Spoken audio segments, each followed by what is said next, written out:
Good evening, everyone. Sorry for being a little bit tardy this evening. We had some last-minute things to take care of. I'll call this meeting to order, the regular City Council meeting for July 15th, 2025.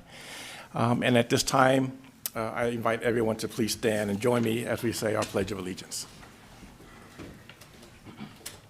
I pledge allegiance to the flag of the United States of America and to the republic for which it stands, one nation, under God, indivisible, with liberty and justice for all.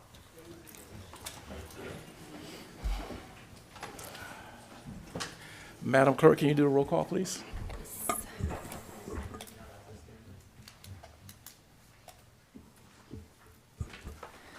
Councilmember Brando Cruz is excused. Councilmember Melissa Lamatina. Here. Councilmember David Oro. Here. Vice Mayor Mark Joseph. Here. Mayor Pierre Washington. Here.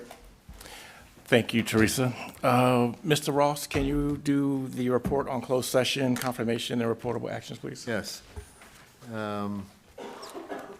Mr. Mayor, members of the council, members of the public, the council convened an open session at 5:01 to see if there were any comments on the items agendized for closed session consideration. After determining there were none, they adjourned to closed session to address them. I'll take them in order. There were only two matters considered under anticipated litigation, and with respect to those two matters, there is no reportable action under the common law attorney-client privilege, and that provided by Government Code Section 54956.9 D2. With respect to existing litigation, there is reportable action with respect to agenda items 2A through D. And that reportable action was direction to special counsel to formulate a communication to the city attorney and mayor of Vallejo to initiate discussions with respect to resolution of those four individual matters in a format approved by your council.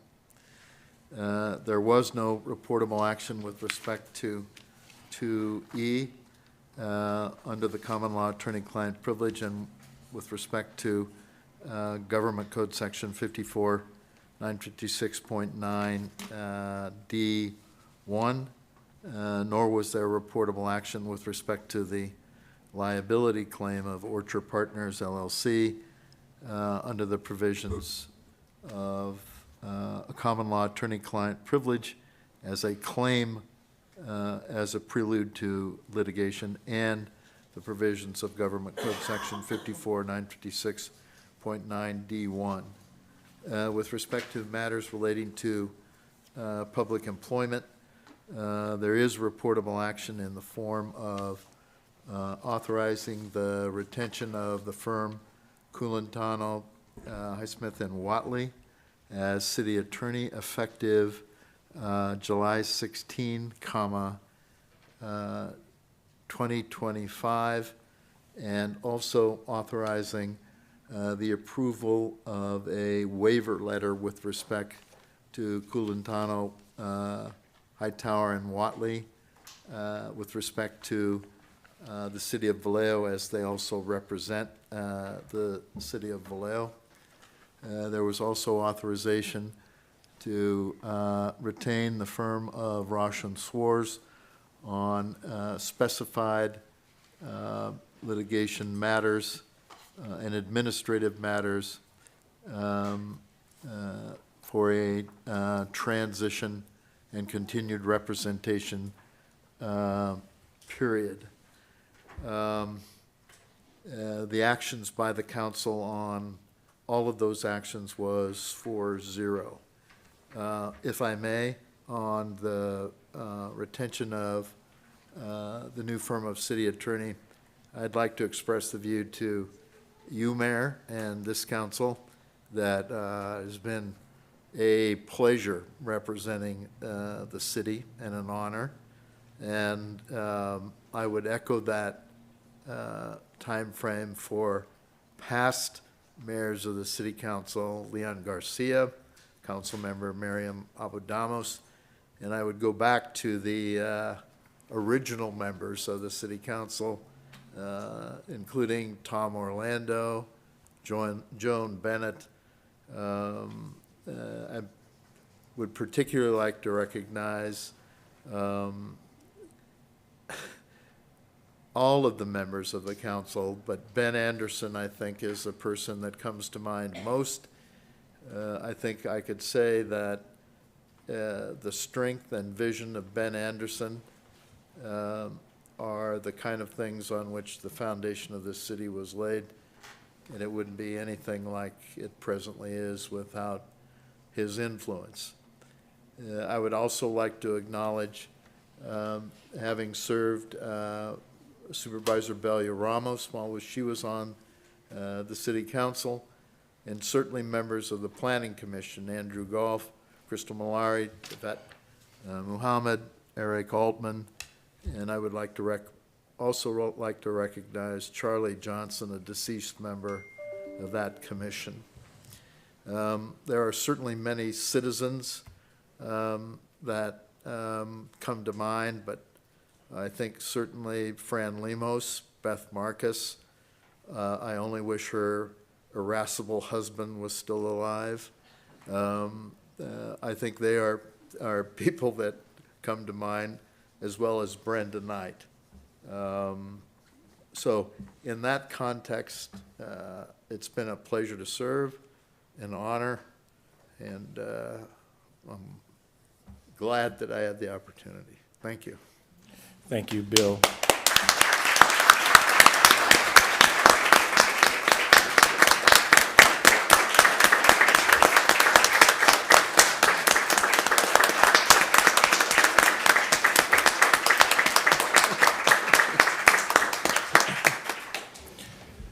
For those of you that don't know, Bill has been our only city attorney since the incorporation of our city.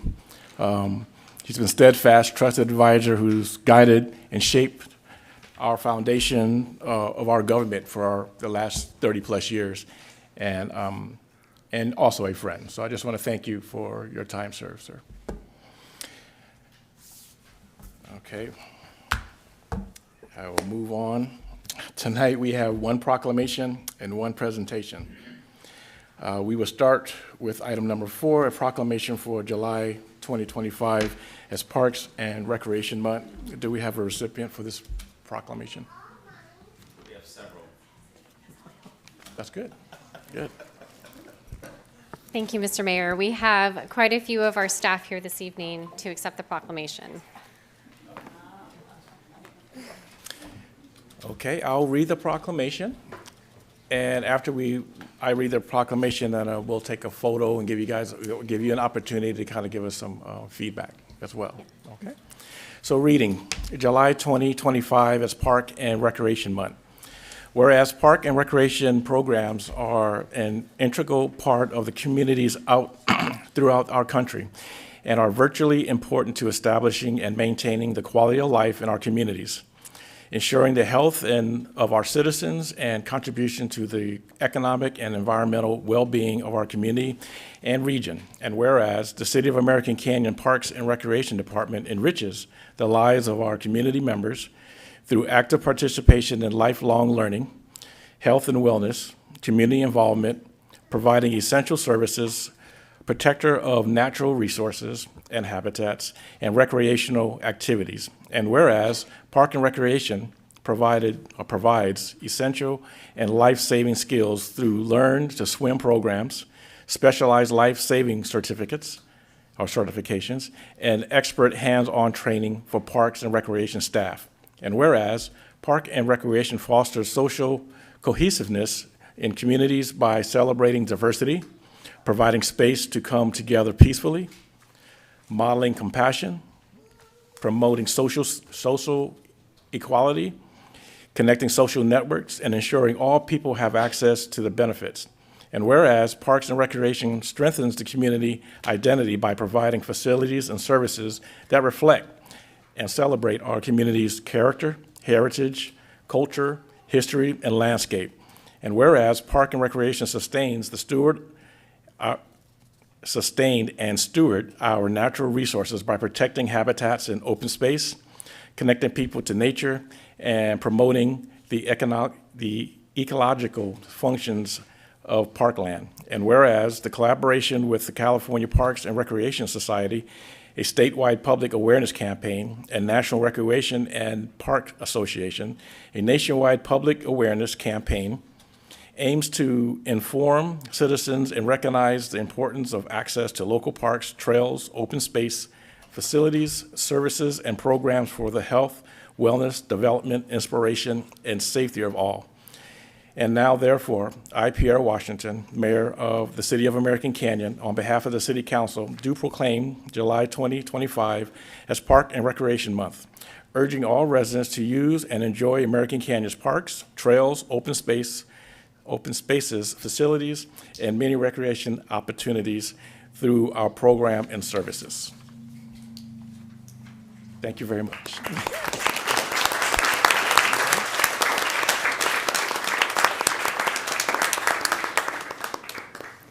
Thank you, Mr. Mayor. Did you want to do a picture first and then we can get into the presentation, or would you like me to give the presentation first? Let's take the picture first. Okay.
I would like you up here. My right-hand lady. Okay. Stay with you. I'll sit Thank here. you.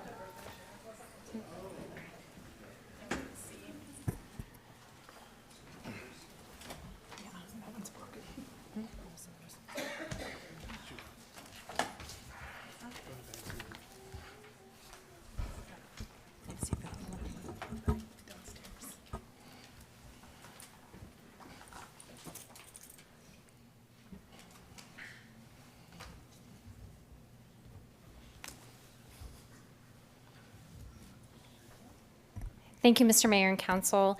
I'm excited to be here this evening to recognize and celebrate July's Parks and Recreation Month, a national celebration that highlights the essential role of parks, open space, community programs that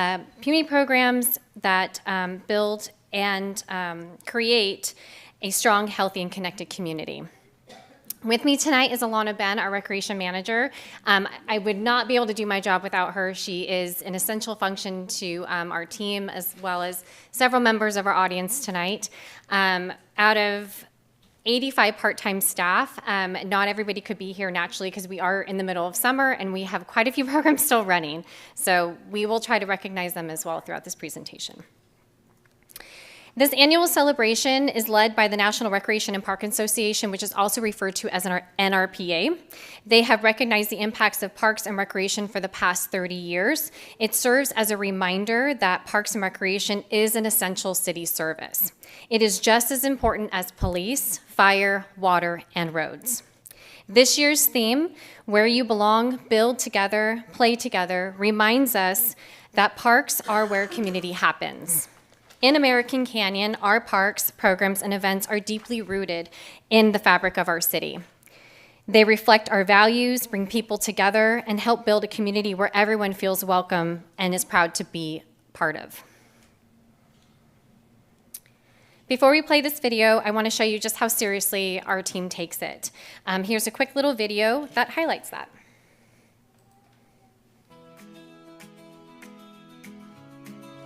We are passionate and dedicated. We are innovative. We are champions of diversity, equity, and inclusion. We are compassionate. We are stewards and advocates. We are leaders. We are essential. We are fun. We are committed to you. We are Parks and Recreation.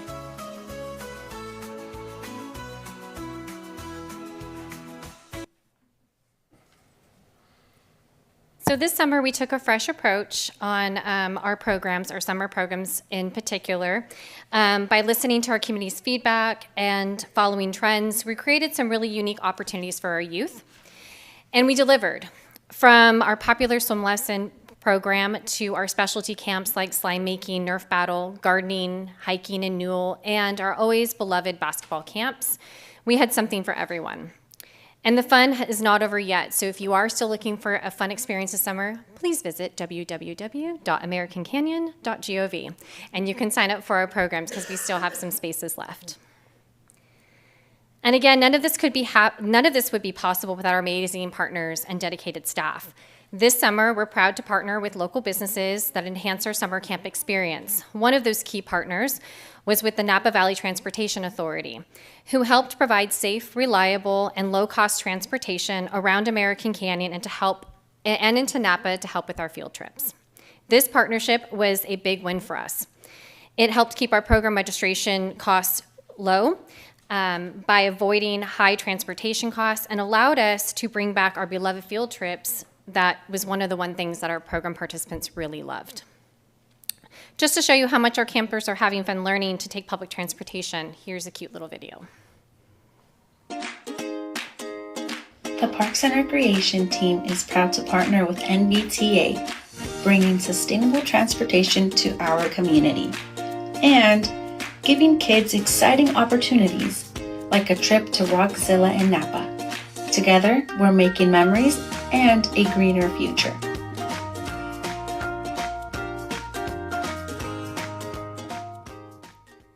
We would also like to say thank you to the American Canyon 4-H and Marshall's Honey Bee Farm, who also help bring meaningful, inclusive experiences to these programs. And of course, none of this could happen without our dedicated Parks and Recreation staff, the heart behind every program, the event, and the park experience.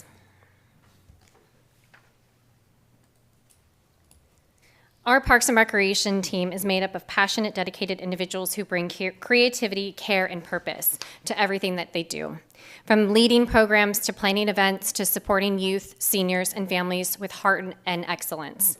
They play a vital role in enhancing our community's quality of life by promoting physical and mental health, connecting residents to social services, and creating safe, inclusive spaces where people of all ages can thrive.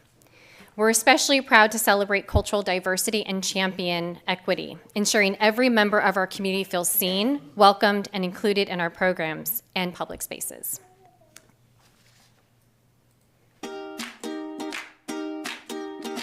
Hello from the West Aquatic Center.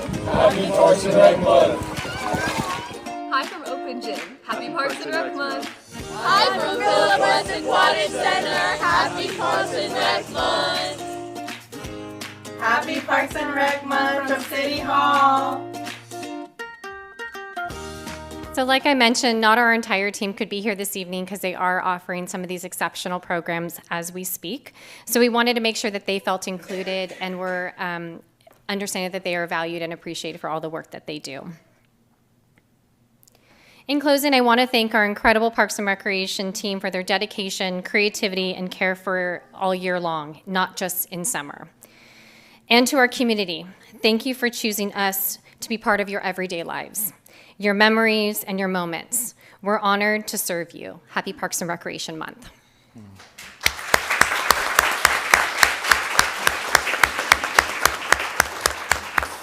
And it starts with the two leaders at the top there, Ali Akita and Alana. You guys are doing an amazing job for the city. I get a lot of compliments on a daily basis about the things that you guys are doing. So you guys are awesome, and thank you. Thank you. Next, we will move on to our Friends of the Napa River and their presentation. Is that Barry? Oh, okay.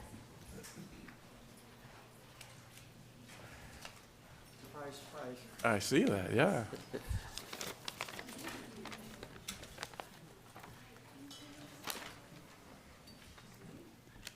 I'm gonna wait just a second, Lynn. Okay, okay.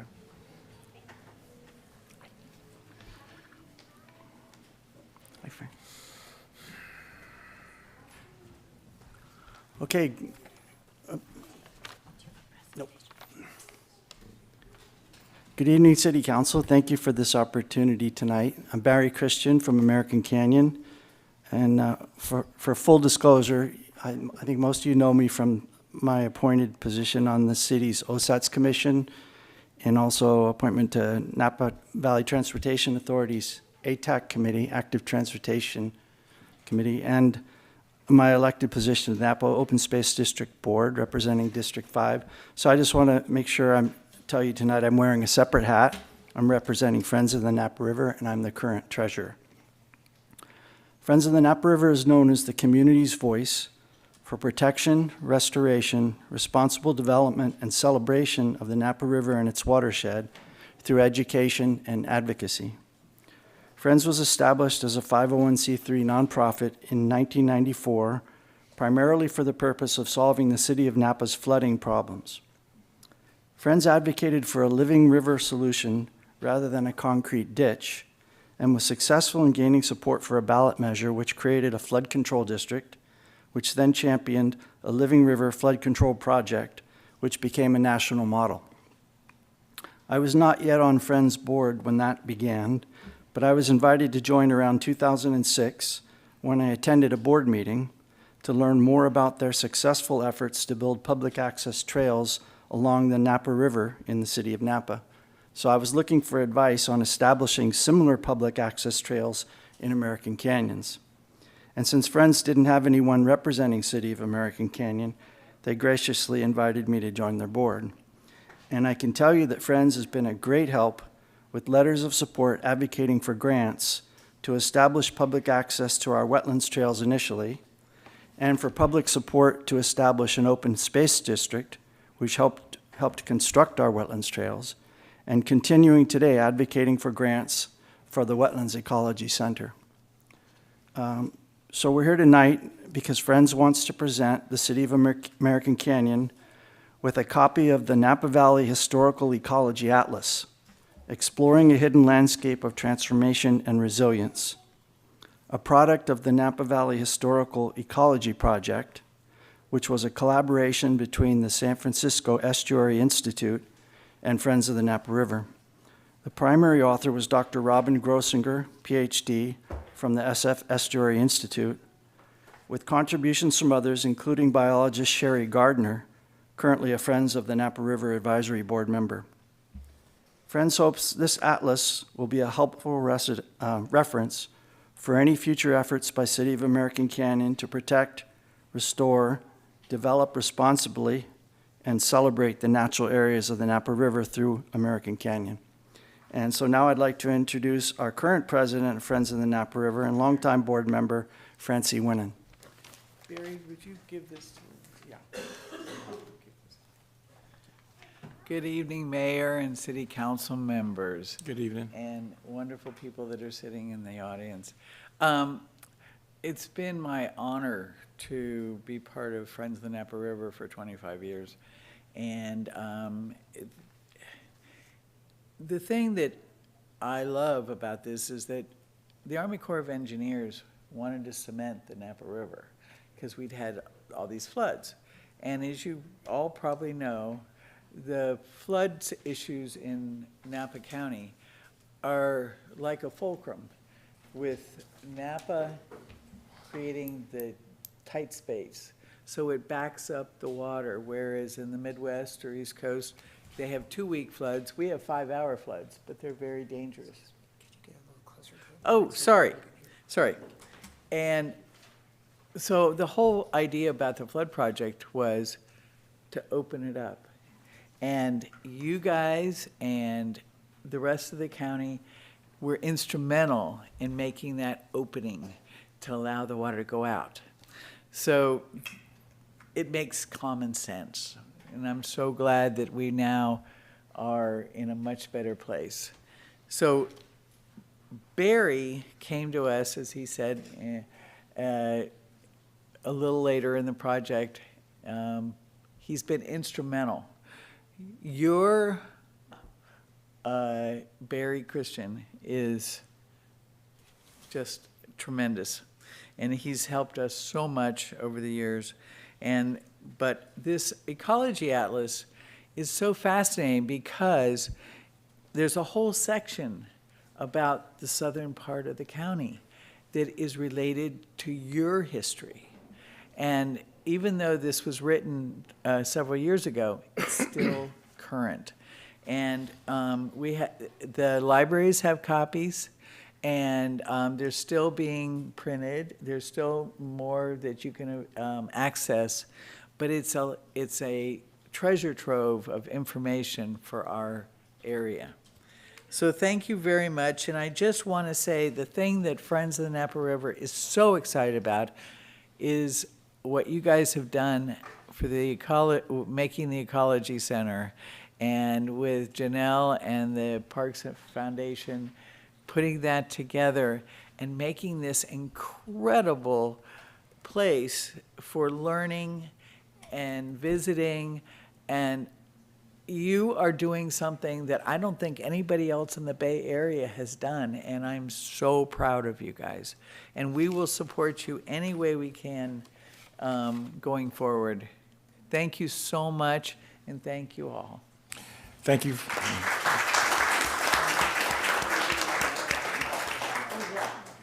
Thank you, Francine. And we also think that Barry's pretty tremendous. I know you did. At this time, I'd like to open up public comment for items that are not on tonight's agenda. Madam Clerk, do we have any speaker cards? We do. Farah Coloma.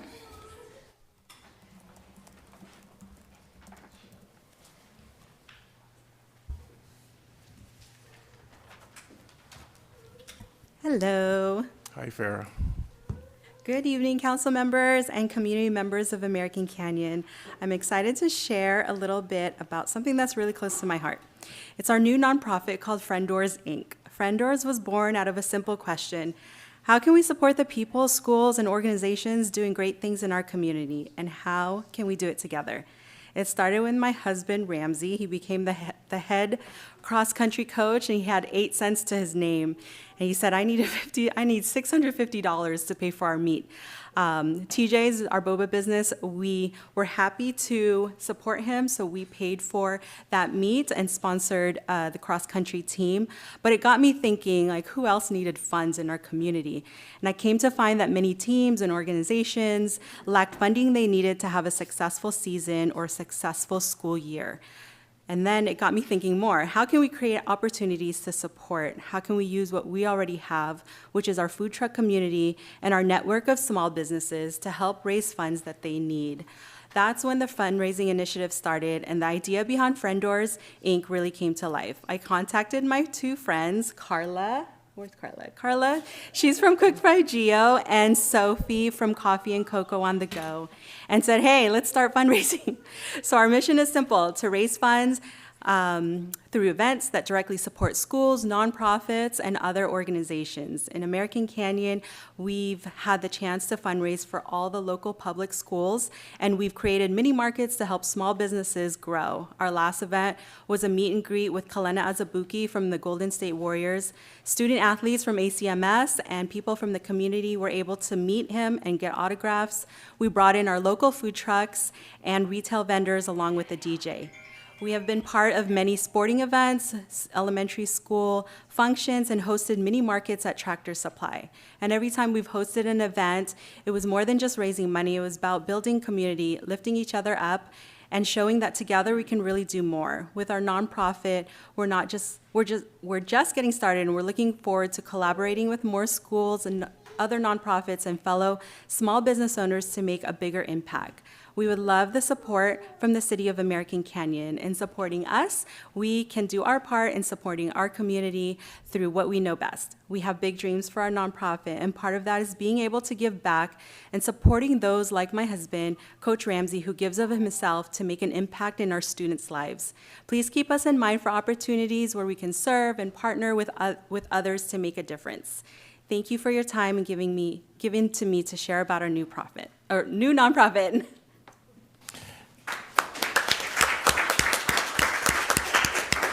Sophie Borgand. Good evening. My name is Sophie Bourgeois.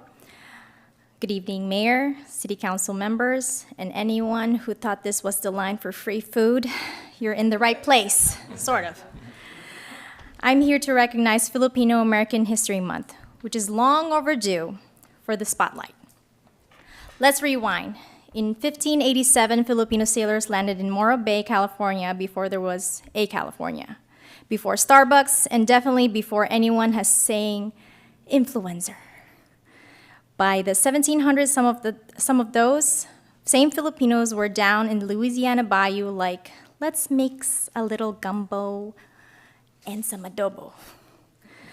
And just like that, we had the first Filipino-American village in St. Malo, Louisiana, where Filipinos were catching shrimp, frying fish, and probably low-key inventing surf and turf. So yes, gumbo and adobo might sound like two different worlds, but Filipinos, we've been blending cultures since before fusion food was trendy. Fast forward to 1960s, we helped kickstart the Delano Grape Strike with Larry Itlong leading the charge. We didn't just bring lumpia to the potluck, we brought laborers' rights to the fields. That's real Filipino hustle. Fight the power, then pass the rice. We crossed the Pacific Ocean before it was cool. We've been colonized twice. We hear people butcher the word lumpia like it's the new CrossFit move. We are making sure folks know that Filipino history is American history. We've been here, we've been contributing, and yes, we've been feeding everybody at every community event since before potlucks had sign-up sheets. So tonight, let's give Filipino American history the respect it deserves, and maybe also agree that gumbo and adobo should be the next power couple on Food Network. Maraming salamat, and thank you for letting me share.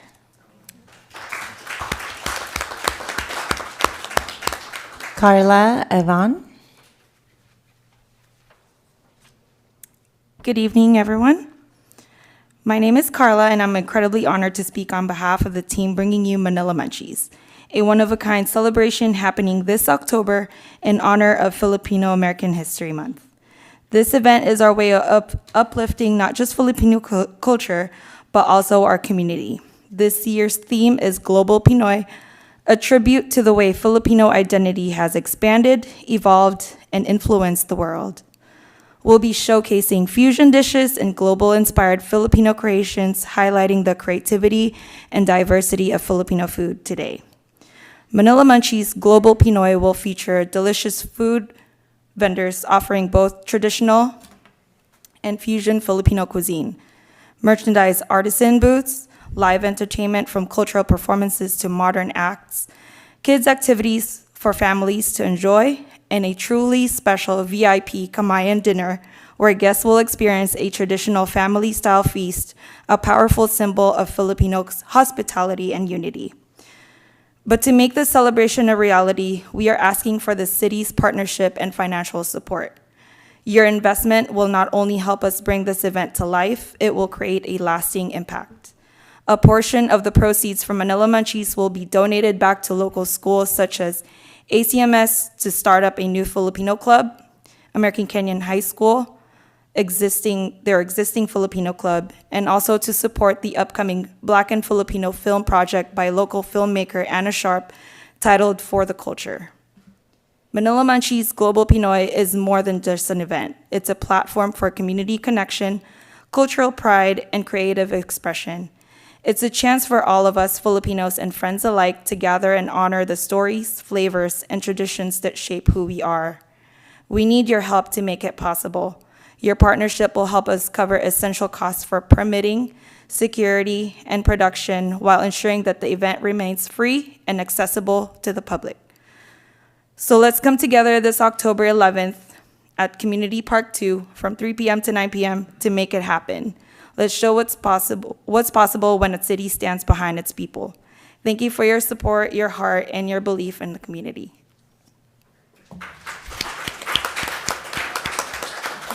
Joan Bennett. Thank you, Farah, Carla, and Sophia. Now everybody's hungry.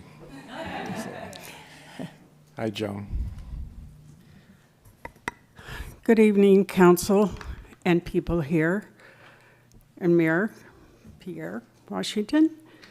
I'm here because I am such a great supporter of the Gateway Award winner, which I hope most of you know is a person that is identified as giving a lot to their community, making things happen. Barry is one, Fran is one, I don't know, I'm one, I don't know who else is here this one. But it's the hard work and dedication of a long line of people who have given their heart and soul to this community. So, why I'm here is because at this parade on July 4th, a 71-year-old small person, grandmother, was our Gateway Award winner. And that woman was not given the fanfare that she deserved, as has been done in the past. We have never had to have a Gateway Award winner walk, and she walked in front of her Seroptimus sisters. We've always had a vehicle of some kind to draw attention to the significance of this Gateway Award person. That did not happen this year. I can't tell you how upset it has made me, because this woman deserved a lot more than she got. You could just imagine one little woman walking with people behind her, and there was no fanfare, there was no whistles, there was no nothing. And I don't want to see this happen again. It is the responsibility of the people doing the parade, who are putting on the parade, to make sure that a Gateway Award winner is given what they're due, which is a vehicle of some kind. The least they could have done was put her in a fire truck. But that didn't even happen. So what that tells me is there's not an awareness of why it's important to have a Gateway Award winner lead the parade, because that's one of the big things that they get when they get to be a Gateway Award winner. They lead the parade. So, picture 71-year-old grandmother walking.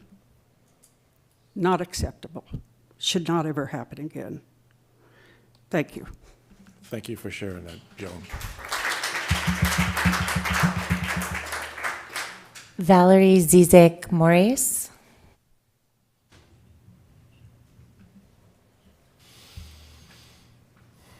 Hello, everyone, council, mayor, city staff. I'm just here tonight to say thank you to everybody who's been supporting Meet Me in the Street. As you all know, I am the president CEO at the American Canyon Chamber of Commerce, the creator behind Meet Me in the Street, and we are so proud for the success that once again has came out in the summer of 2025. We have seen record numbers, record attendance, and record vendors as well. So without the support of everybody working together in American Canyon to put on this event, from Parks and Rec, city staff, Public Works, they're out there manning the closure for us, the American Canyon Police Department, the Fire Department. It's such a beautiful sight to see all of American Canyon come together, support one another, smiling faces, vendors being patronized, food trucks being patronized. So I just want to thank you all for yet again supporting Meet Me in the Street, coming out, supporting the Chamber of Commerce. And with that, I do have one last ask. The American Canyon Chamber of Commerce has one lacking entity at Meet Me in the Street, and that is adult volunteers. So if there is anybody in this room that knows somebody that could come out and volunteer with us from 2 to 5 o'clock before the event starts, there's a lot of work to be done to bring in the vendors, to make sure that everything is happening safely and smoothly out on the street. And I'm just asking anyone from the community that could spare a few hours to come out and help us. The last event is August 13th. You can meet us at the Northampton Park at 2 p.m. at the American Canyon Chamber branded tent, and we'll be there to give you a safety vest and assign you some duties, and the support would be greatly appreciated. Thank you very much. Thank you, Valerie. Jeanette Goij.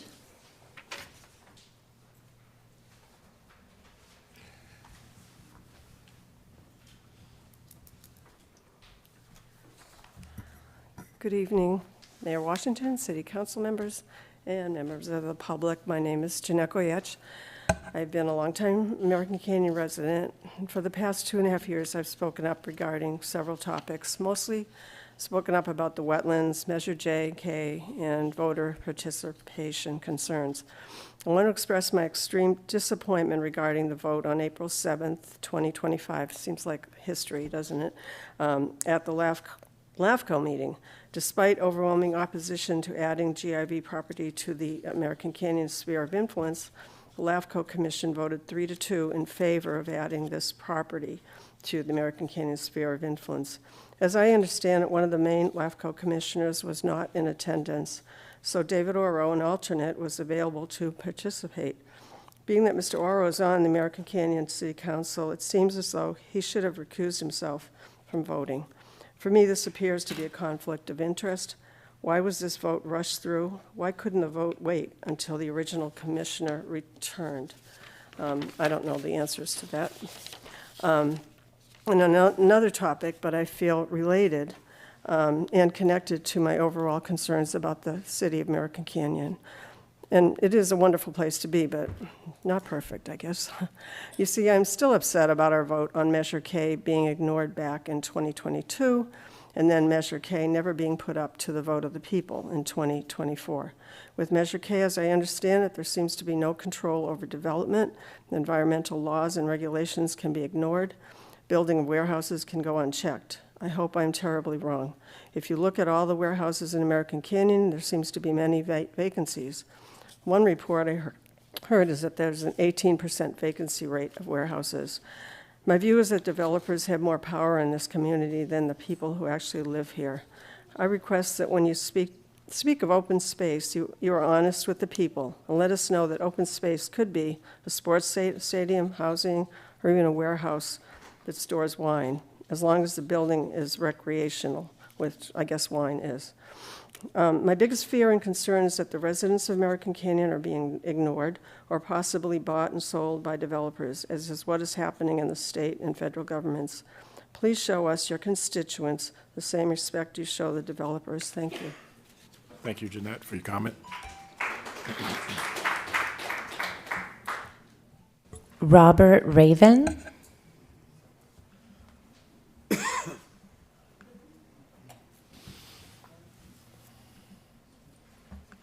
Yeah, hi. I'm a new resident here. A couple years ago, I moved here. And I'm also concerned about governance and how, the people don't seem to be listened to when it comes to their vote and their views on issues like Prop J. And then there's a runaround behind the scenes.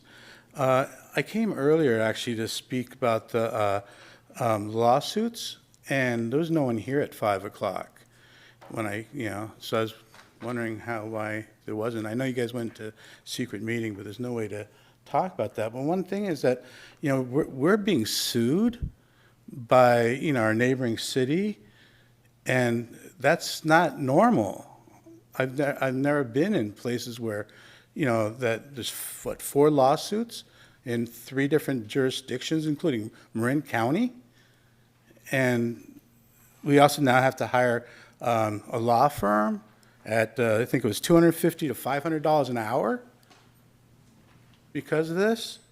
So I think it's because of the growth that you guys have been doing, unchecked growth. And Prop K, again, allows you to do unchecked growth, which is not okay. That should have gone to the people, and we, the people, should have had a say on that, like we did on Prop J, which was ignored. And it's not okay. And so how much is this going to cost? How much is that decision going to cost to rush this through for whatever reason? And again, why are you rushing it? What's the rush on all these projects? But apparently there's some kind of reason why you have to grow at all costs, even at lawsuits, and disregarding the will of the people. Thank you. Thank you for your comment, Robert. I have no other speaker cards and no hands raised online. Thank you. I'll close public comment, and I'll move on to agenda changes. Looking at my colleagues, are there any agenda changes? Yes, Mr. Mayor, I'd like to pull item 14. Mr. Mayor, I would like to pull, where did it go? Item, I think it is computers thinking. Okay. 11. Item 11? Yep. Okay. Any others? I would like to pull item number 9, please. There's a lot of pulling tonight. Boy. Okay, so pulling items 9, 11, and 14.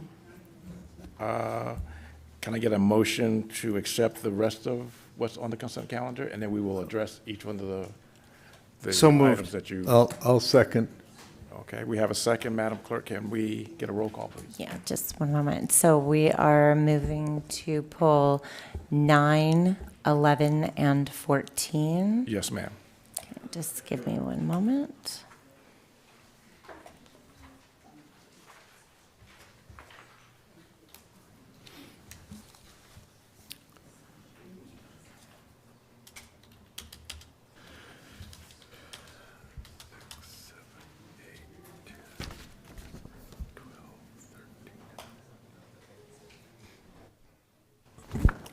Councilmember Melissa Lamatina. Yes. Councilmember David Oro.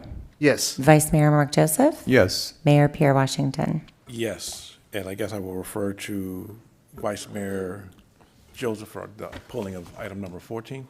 Okay, we'll start in the order. On this item, mainly I would like to continue it until we've had a better outcome relative to the ongoing mediations that we're doing with Watson Ranch. I see this as kind of part of the puzzle, but I'd like to wait until the puzzle is finished before we move forward on entering into that agreement. So that's it in a nutshell.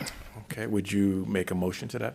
Oh, okay. If Before there's you any do that, discussion. I do yeah. want to have a discussion on Sure. it. Before I thought this was a time-sensitive agreement. Is this a time-sensitive thing that we're trying to meet a deadline? Yeah. Maybe I can give a little bit of the staff report. We'll treat this as a business item. So this item appropriates funds, or it actually uses an existing appropriation from our traffic impact fee fund that's in our existing brand new capital improvement program budget.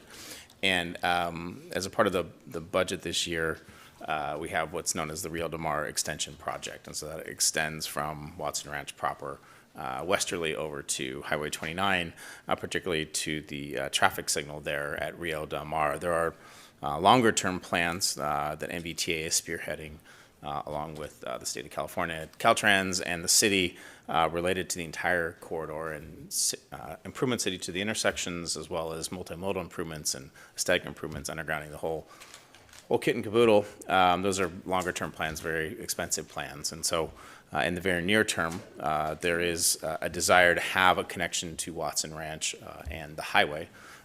And this This item tonight would work on the design of that, call it an interim improvement.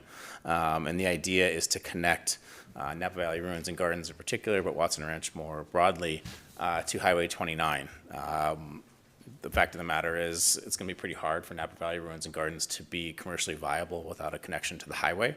And so this interim improvement, while it wouldn't allow the full range of movements from the highway, would allow that connection. Once Real Del Mar is extended across the railroad tracks, there will still be a connection at Main Street. So there is some commercial viability there. The developer of the Napa Valley Ruins and Gardens, though, is requesting to have a direct connection to the highway. And that's what the design that's proposed here would accomplish. It would still have to go through a Caltrans permitting process, and then there would be additional expenses to actually construct those improvements. And those additional expenses, would be on the order of at least $750,000 is my guess. It's hard to know until they've been designed. So just wanted to make sure that the council understood this wasn't the cost to build those improvements, it was just for the design. But the developer of the Napa Valley Ruins and Gardens has said it's going to be almost impossible for that entertainment related facility to move forward if it doesn't have good access to the highway, just for people, for tourists, for visitors to come and go. So, the time sensitivity around that is really just to make something happen at the Ruins and Gardens. There isn't any sort of funding deadline or some other program that we're trying to catch up to. Sometimes we design projects because we have a funding cycle that we're trying to catch up to or whatnot. But in this case, it's really just trying to deliver on the promise of Napa Valley Ruins and Gardens and to get something there sooner rather than later. So there isn't any urgency necessarily about this particular award. The more time that we spend not doing this, the longer it will be until there's a connection there, until there's activity there, and so forth. So that's really the urgency behind it, but it's not tied to grant funding or some other outside deadlines. It's a complicated project, which is kind of why I think it will explain some of the costs. There's also a lot of time budgeted for meeting with Caltrans, so this is going to have to be a pretty interactive process with Caltrans. And we're not sure whether we're going to be able to get the full right-in, right-out at this point. We think a right-in is more likely. A right turnout is going to present some challenges with some of the existing infrastructure that's out there. We're not sure. We're going to try. We're not sure if the right-out will happen. We're pretty confident that a right-in can be made to happen. So that's the item tonight. Kimberly Horn, I should just preface this. The consultant that we've recommended is the consultant that the Transportation Authority already has engaged. They're already designing and doing environmental documents for the bigger highway project. We felt it was, rather than going out for a competitive proposal process, we felt using the consultant who's already doing design work at this location would be much more streamlined. So we used a little bit of a unique approach there and are recommending them directly than going out and having somebody start from scratch, which would not be cost effective in our mind. Thank you, Mr. Holly. Well, we have a motion on the table right now. Do you either want to rescind your motion or do you want to continue with it? Or provide a little, a different perspective maybe. I appreciate the rationale behind all that, and probably a write-in might be a reasonable interim solution. The concern is the cost and the timing. NVTA is in the environmental review phase. I think through Measure U, we've probably got the funding to do the design work and get it ready for construction. And my concern is that NVTA may be in a position to implement the roundabout or whatever the ultimate conclusion is at that intersection, arguably 2 or 3 years after we go to the trouble of putting in this interim solution. And that wouldn't be that much of a problem, except for the fact that I'm concerned that most of the investment we're putting in would then be immediately torn up as we put in a different solution. And so spending $1 million plus for something that will give us 1 or 2 years of value just seems like not the best use of our resources. And so the not so hidden agenda is I'm a little worried about the expenditure of funds for the amount of time it's going to give us value relative to what MVTA is working on. So that's my bigger concern. As an interim, if we deferred this until maybe we had everything lined up with all of our discussions with Watson Ranch, this might be something that we throw into the kitty and hope we get longer value from it than a couple of years. But that's why I think now it might be a little premature. Thank you, Vice Mayor. Councilmember Oro? Yeah, I appreciate that. I tend to disagree. I've been waiting for NVTA to do something on this highway since I've been on this council, and even before, since I moved here as a citizen in 2005. We have an opportunity now to just do a study of an access point to what is known as the town center. It's not construction, it's not building, and even in that study, we can actually look at future plans for something that may or may not ever happen from the Napa Valley Transportation Authority. I would hope it does, and I hope it aligns with this agreement. My point is, I think, this is progress.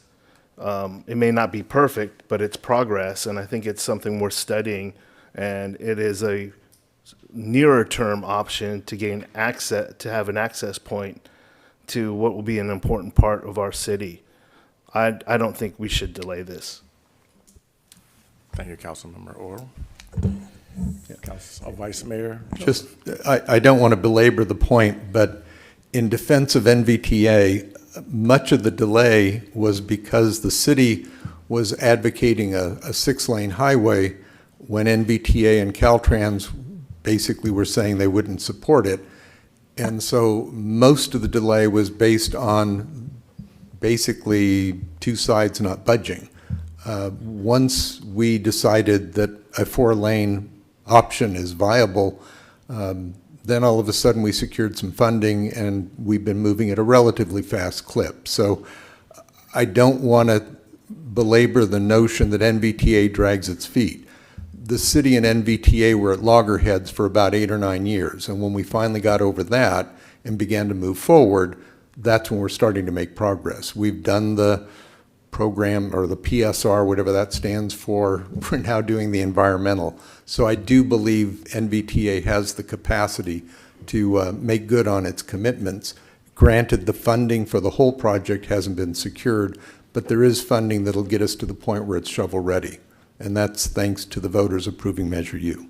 So I would like to continue it. I'll make that motion. If it dies for lack of a second, that's fine. So I'll make a motion, we continue this matter.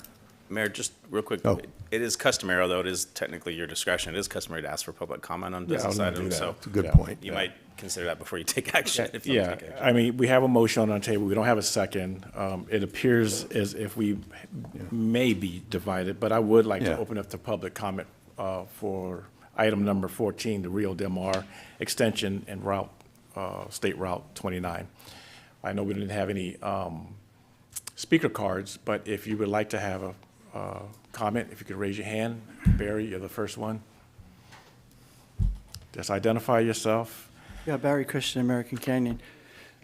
So the Highway 29 corridor study will apparently, hopefully, give us sidewalks all the way up to the bridge over the railroad tracks, but not the bridge over the railroad tracks. And I haven't, you'd be able to ride it as on the shoulder of the highway, but it wouldn't be safe. And I don't know if there's room there to put a barrier and create a bicycle lane on the bridge going over the Paoli Loop. So you've got a dead end there, and it wasn't included in the Highway 29 corridor study. So the only way people are going to get north on that bicycle is if they can go into Watson Ranch and go up to Watson Lane and then come back out around. Or on the other side, go all the way out Eucalyptus to the wetlands and then come back up. So it's a roadblock, and it may not be the most important issue, but there was a gal came up American Canyon. I was out at Newell Open Space. She said, "Can you help me find the Vine Trail?" She made it all the way from the city on the ferry on her bicycle all the way to American Canyon in Newell. She wanted to go to Napa, and she was stuck because there's no through. She had to go all the way back down Donaldson Way. So that might be some consideration. And I would also like to think that maybe we don't have to wait until that entire development is completed and, all the houses are sold and everything else before we have a bike route there. Because, as I said, people are coming up from the city all the way to here. And once you get past Green Island Road, Devlin, you can get all the way up to the airport. So it's a lot of trail that needs a few connections on it, and that could be one. If people can get through there, then get up and get around that railroad bridge and then make that way. So I don't know how it all plays out exactly, but this may be a consideration. Thank you, Barry. Former council member Ken Leary. Good evening, Mayor and Council.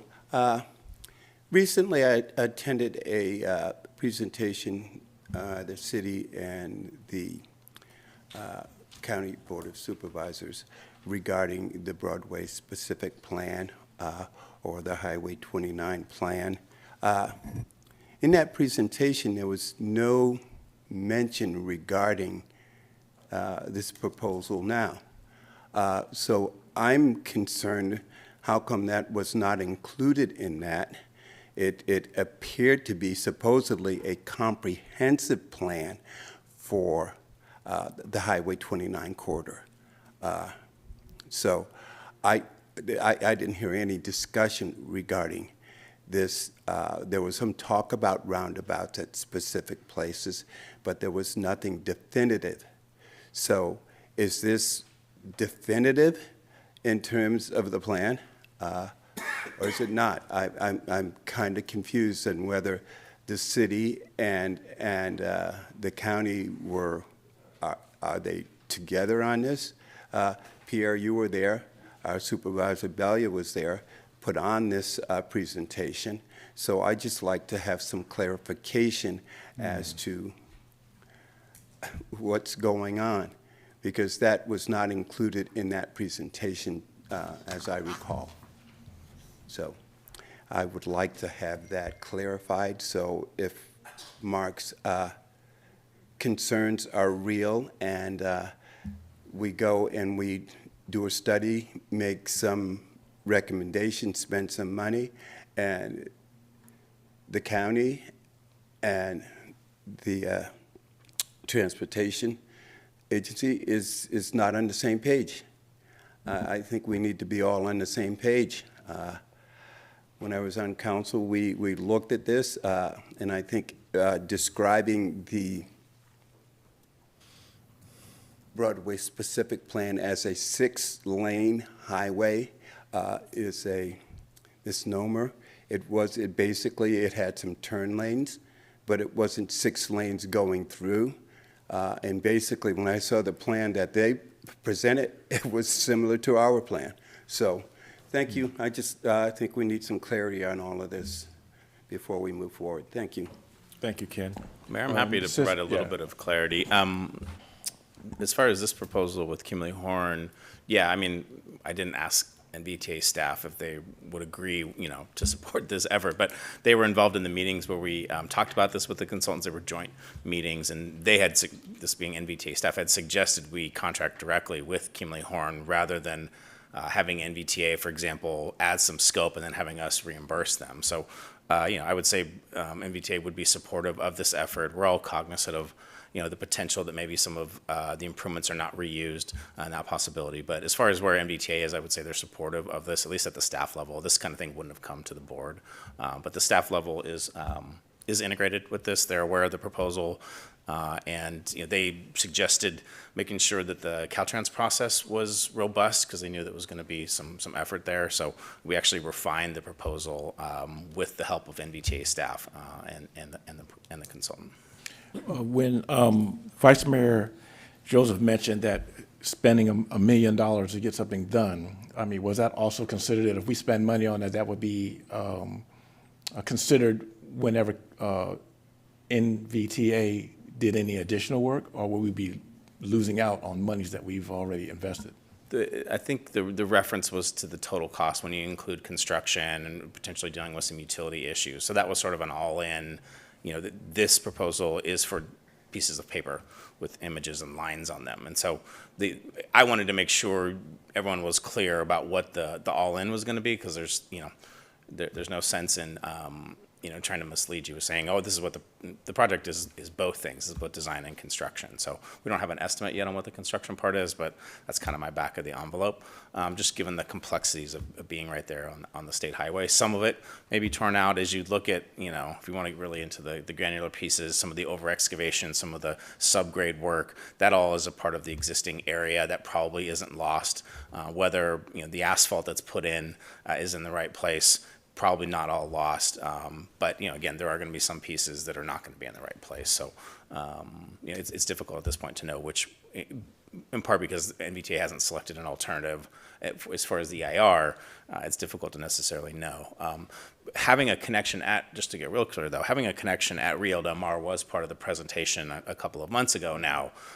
Whether it be modified signals or roundabout was very much part of the conversation. And that's the additional benefit here of engaging Caltrans now on this fourth leg of Rio Del Mar, because that's going to happen regardless of what the actual intersection design is. There will be a fourth leg. So there is quite a bit of benefit to engaging Caltrans on that fourth leg, because there's quite a bit of history. Many of you might remember it, but there's quite a bit of history with that intersection. So there is some benefit to engaging Caltrans now on that. Okay, thank you, Mr. Holly. I'm going to return back to public comment for public comment. Mr. Mayor, Leon Garcia. Well, thank you. It used to be, as I say. Leon Garcia, resident of American Canyon. I'd just like to add to the conversation. I think it's beneficial to, if the council votes to postpone this, to be more inclusive of the whole picture with it. We have snapshot pieces. I didn't get to a previous meeting where this item came up, but I did serve on MBTA board for 20 years. And during my 18-year term as mayor, this issue came up as something important to American Canyon. So this is a crucial intersection. So design is important. But it's also to remember, for our full information in that decision, we got a railroad to deal with also. And we're in agreement with the developer on that. We have to reiterate what that agreement is. The whole issue was, do we go over or do we go under? We got to work with the railroad. That intersection, in terms of how you have access to Watson Ranch and the development and the economic benefit, what's going on in that area, it needs access. And you have to review that part as well. So I appreciate that you take those all considerations in part of your discussion as well. It's a holistic picture, not just an intersection. Yeah. So thank you. Appreciate it. Thank you, Mayor Garcia. Any other public comments? Do we have anybody online that may have raised their hands for public comment? I have no hands raised online. Thank you, Madam Clerk. I'll return to the council for further discussion. We do have a motion on the floor, and I will wait to see if there will be a second. Seeing none, All right. I will ask the council if there is another remedy or another motion that may want to be submitted.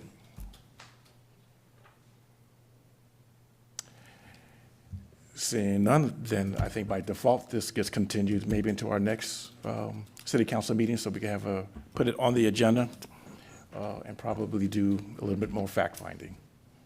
Yeah, that would be correct, Mayor. If at this point, if there's no action, then yeah, this item doesn't go forward. So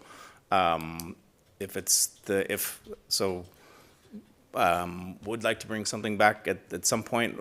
The questions that you might have would be helpful for me to be able to go gather the additional information that you need. It's not clear to me. I understand Mark's point. What I understand his point is, let's wait until essentially we get much closer. We're done with our First Amendment on the development agreement, and then bring this item forward 6 to 9 months from now. So I don't see there to be a substantive question with the proposal. It's more of timing. If there are, and that I'm not going to be able to, there's no questions there. That's just a substantive issue on timing. If there's actual questions with the proposal or other things that I can go get additional information, I'd be happy to do that and bring it back when those questions are. I just know what the questions are. Vice Mayor, do you have specific in that questions? regard, yes, I think it's important to me to know how much of the engineering analysis will be beneficial in the long run.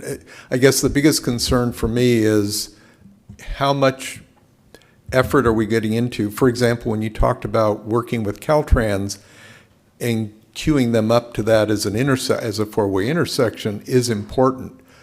So there's some value in my mind of having somebody working to kind of pursue some of our objectives. So if there's some way of clarifying how much of this is work worth doing versus how much might be torn up in 2 years, that kind of thing. If there's a way to clarify that, because, you know, if we're going to be able to retain 3/4 of the effort, then maybe it makes sense to move forward. If we're just doing a lot of work and then we're going to more or less ignore it and move in another direction, then that's what starts to give me the heartburn.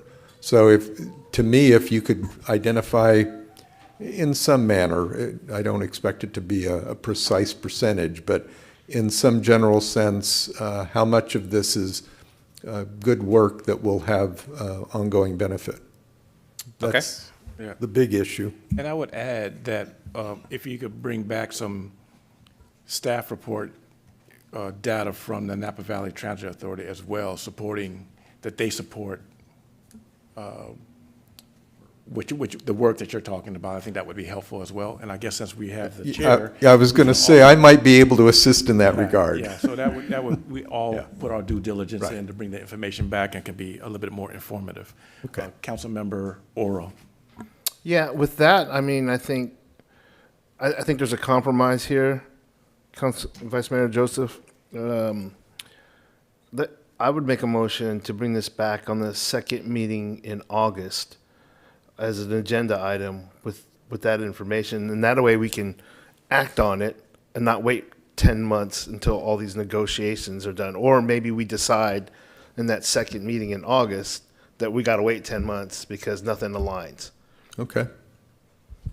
I'll make that motion. If you want to make that motion. Just real quick on the date. So our August 19th meeting is scheduled to be a joint session with the Planning Commission. We talk about development standards and those sorts of things. So it's not going to be, you will be here, all 5 of you hopefully will be here. You could take action. That isn't quite what we had in mind. Okay, then make it the first meeting in September. September 5 is my calendar brain is telling me, but maybe it's the 3rd. Okay, the second. Well, no, I was looking at my clerk. I was looking at my clerk. Just I don't want it 10 months from now is what I'm saying. Neither would I.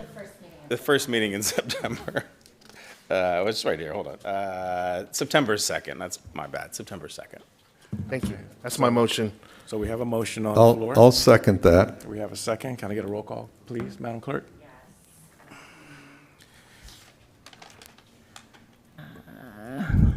Councilmember Lamatina? Yes. Councilmember Oro? Yes. Vice Mayor Joseph? Yes. Mayor Washington? Yes.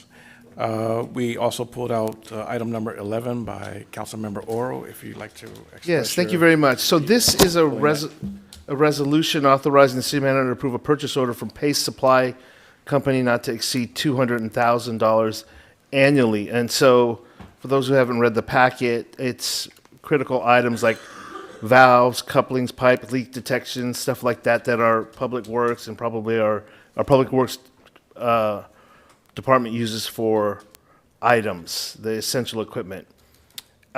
In that report, it says the city established an annual purchase supply pace in the amount of $100,000.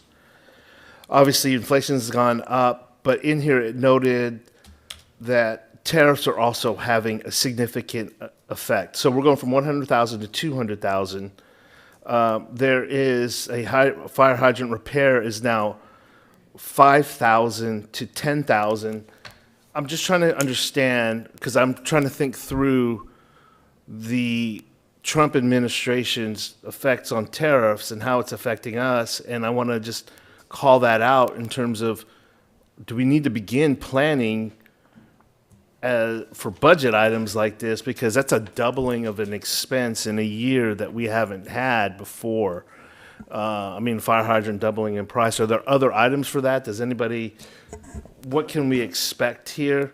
I mean, I'm going to have to approve this because, boom, it's, hey, it was $100, now it's $200,000 for random, Public Works equipment that is essential to what we need. I'm just trying to get an understanding of what we're going to expect here. My recollection, if I can butt in, when we were approving the membranes for the wastewater plant, it also acknowledged that tariffs were bumping the price up a little more than we thought. It wasn't 100%, but it was significantly higher. So I think Councilmember Oro's got a good point. There's a lot going on that's starting to push prices up. And, you know, that sooner or later translates into why we're asking to raise water rates, not immediately, but as a precursor, 4 or 5 years from now, when we're talking about rates, this is all part of the equation. But, you know, so I'm as concerned as anyone else, and hopefully things will settle down, but who knows? Well, it's apparent that we have Norman Woods. Are you about to make a comment on? Yeah, we got multiple things going on here. This particular item is both a cost increase, for which tariffs are a part of it, inflation's a part of it. It's also sort of procedural. It isn't a doubling of costs from year over year. What you're seeing here is more of a streamlining on purchases. So we've been spending money. Having an aggregate purchase order of that amount will help us be more efficient with their time. But we are seeing costs increase related to tariffs, and Assistant Director Woods here can, I think, provide some examples specifically related to material costs. He'll share that in a moment. But what Vice Mayor Joseph, I think, hit on was probably a bigger number related to our membranes. We had one set of membranes we purchased. This was, I want to say, 2 council meetings ago. We noted in the staff report, there was about a $46,000 hit directly on tariffs. This wasn't a inflation over time. It was literally on the invoice. Here is your tariff. Because we import those from France, I think, right? Those are from Canada. Oh, Canada, my mistake. So the only people that make these membranes are in Canada. There is no other alternative. Literally, there was a line item that said tariff. And so the challenge with that, to your point, Councilmember Morrow, is we're buying more membranes. We're replacing more membranes. We're going to be hit with that again. So from a very big picture, you're spot on to call that out. As it relates to hydrants and those materials, you want to talk a little bit about what you've got? Well, I'm going to lift it up this time. Last time I was ducking down. So speaking with our supervisor, see, you came up and saved me this time. Thank you. Speaking with our maintenance supervisor, Francisco Ramirez, who's been working for the city of American Canyon for 20 years. He's been fixing hydrants in this community for 20 years. He approached me a couple months ago and said, hey, the cost of these fire hydrants are going up, which is causing to go over the pace, causing problems with finance in regards to them having to go over there, get aftermarket things, because it's now over $5,000. The checks cost more money, the fittings cost more money. The CAGR, which is a combat annual cost, ground cost for these parts are part of the problem that you have here. It's just over time, everything costs more. Yes, Pace is a distributor of these things, but based on the fact that tariffs are put on worldwide to get these pieces, to get these fittings, to get these valves, you have a run on those. So within the United States of America, those costs are being passed to distributors. They don't get the whole tariff, the 25% or the 35%, but some of that cost, 5%, 6%. So over the next, till 2030, these costs are going to continue to jump up and climb up on us. So no, they're not a manufacturer, but a distributors. And even distributors are passing cost on to people like American Canyon. You add the development that we're having here with the number of hydrants that we have and the emergency repairs that our team is going out to fix the development, that also add to the cost. So we're doing more fire hydrants than we have typically in the past. So that's part of what's being added to that pace. Now, the whole entire $2,000 doubling, we may not use all that, but what this does is allow the flexibility for us to be able to respond within our community when you have those emergency breaks, because the alternative to that is we don't have that flexibility. We can't get to these emergency repairs, and then we fall short on it. And then that's a whole nother conversation other than tariff stopped us from doing this or annual cost kept us from doing this. So it's that kind of weighing of the conversation that you guys are looking at right now. So the tariff impacts are real? Oh, they're real. Right now for, you say like Pace, 5-6%. But, with, as Jason referred to, our UV direct costs, those are direct costs. And that $46,000, that was for this year that they felt that they gave us a deal on because we had an agreement with them.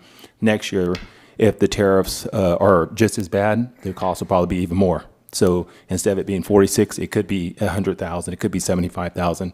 We won't know until it's actually that time to order them again. Thank you. Thank you.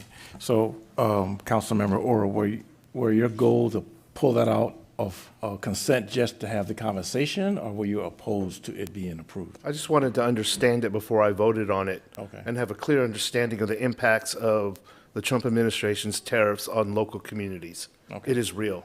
Okay. And how are you feeling now?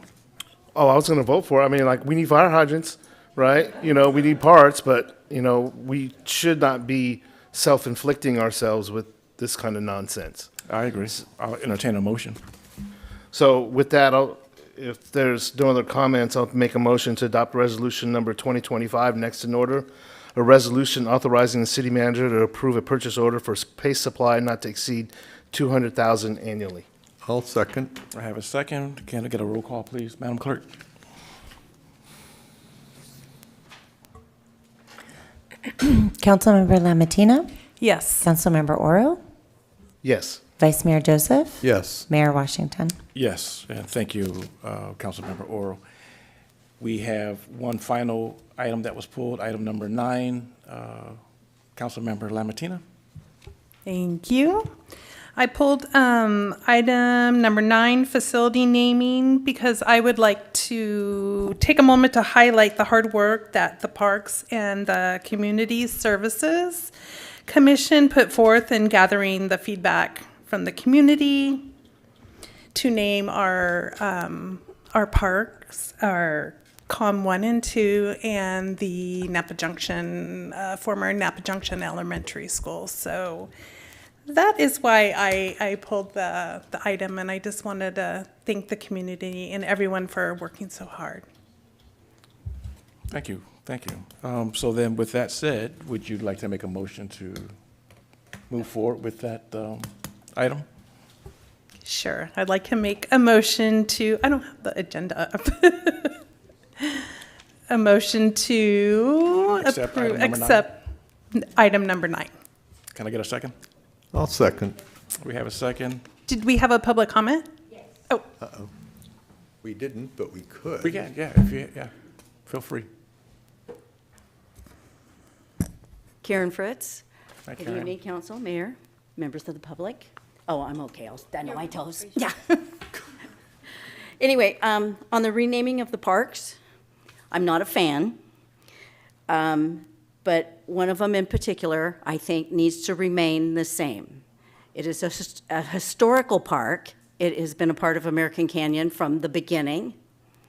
And I don't feel that just because we have this influx of new community members, and it's not something that they seem to think is a good fit, I think that's an unfair analogy of that, because American Canyon has been here a long time, and there are a lot of very senior members in this community. I think Community Park 1 should remain Community Park 1 or just Community Park. Now, the other two, I don't have an issue with that so much, but I do think that Community Park 1 should remain American Canyon's Community Park. Thank you. Thank you for your comment, Karen. And just to clarify, that's the park that we want to rename to Rio Grande Park? Correct. Okay. You can name it Community Park at Rio Grande, but I think this needs to remain Community Park. Thanks, Karen. And just a little history behind that, you know, we did have a committee put together, and they did a lot of hard work getting it to where we are. So, I mean, I appreciate your comment as well. I understand that, but again, like I said, some of us have been here a long time. I know. Thanks, Karen. Any other public comment? I'd like to return back to the council for, well, we have a motion and we have a second. Can we get a roll call, please? Madam Clerk? Councilmember Lamatina? yes. Councilmember Oro? Yes. Vice Mayor Joseph? Yes. Mayor Washington? Yes, but thank you, Karen, for your comment. There's nothing else pulled, so, okay. We'll go to, Mayor Washington, if we could get a motion on the rest of the consent calendar. we did already. We got that at the beginning. We, Yeah. Well, what I did was I pulled the 3 items, and then I made a request to have a motion for the 7 items to continue, and we made that. Yeah. I misunderstood. I thought we were motioning to pull those items. Oh. No, we were motioning to Okay, approve so the pull the 7. items and approve in the same motion. Yes. Yeah. Okay, thank you. Yes. Okay. With that said, we'll move into public hearing, and we have one item on public hearing, and that item is Item number 16, the Napa Airport Corporate Center Development Agreement Extension.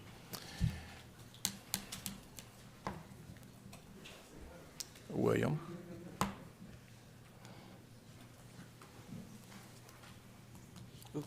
Sorry.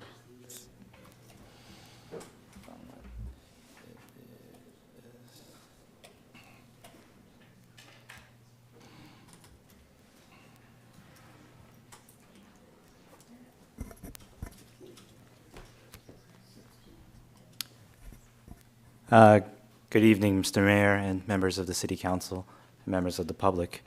William He with the Planning Division. Very happy to be here today and give a presentation on the Napa Airport Corporate Center Development Agreement Extension Project, or as we like to call it, the NACCDA. I just want to give folks some bearings as for this project. The NACC project is on the northern side of the city. It's kind of like a boot-shaped parcel of approximately 30 acres. It's marked in red in the slide here. To the north is South Kelly Road. To the west is Devlin Road. To the east is our current pick and pull business, and to the south is Diablo Timber. This project has obtained multiple entitlements and approvals over the years.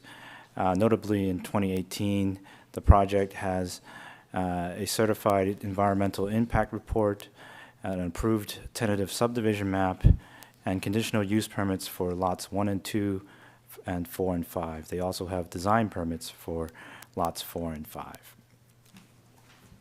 Here's the overall site plan to the NACC project. Lots 1 and 2 consist of buildings A and B.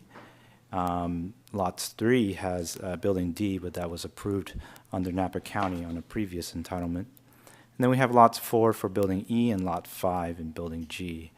Altogether, the warehouse projects consist of about 190,000 square feet of warehouses, and that's the project site overall. But today we're not going to be here to talk about the entitlements previously, but we're here to talk about the development agreement. The project obtained a development agreement on August 4th of 2020, which would expire in 5 years or on September 3rd, 2025.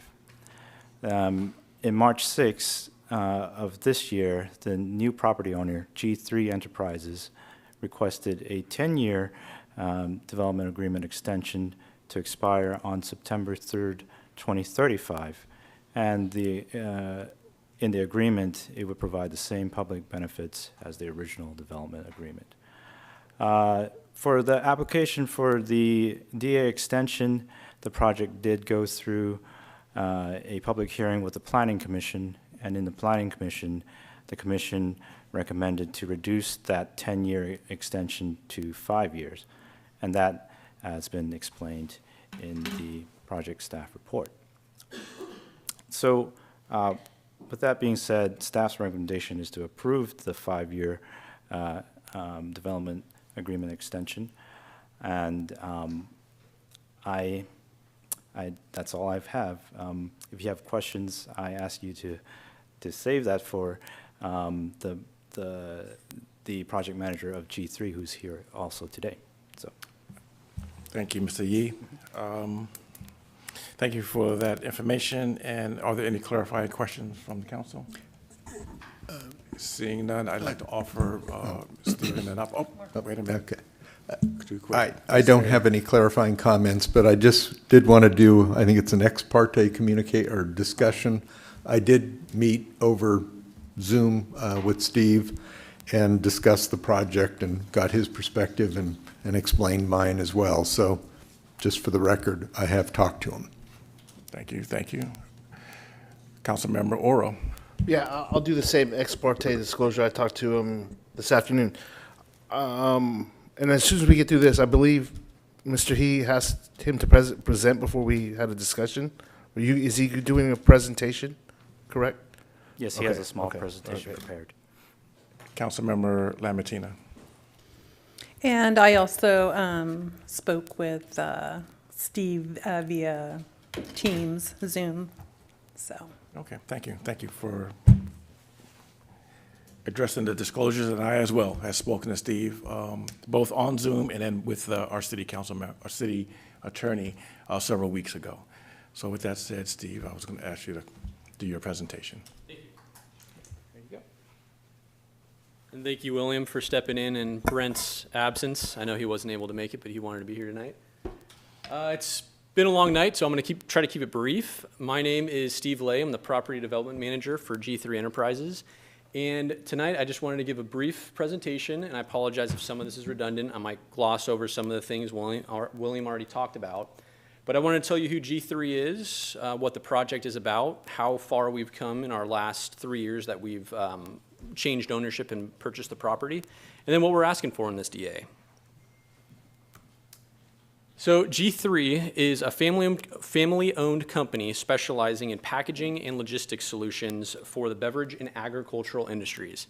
Pretty broad, but basically agricultural logistics. So what we do is we get the grapes from the vineyards to the crush facilities and to the wineries. And about 40% of the grapes in California go in our green gondolas, and we handle the transportation and the logistics of that.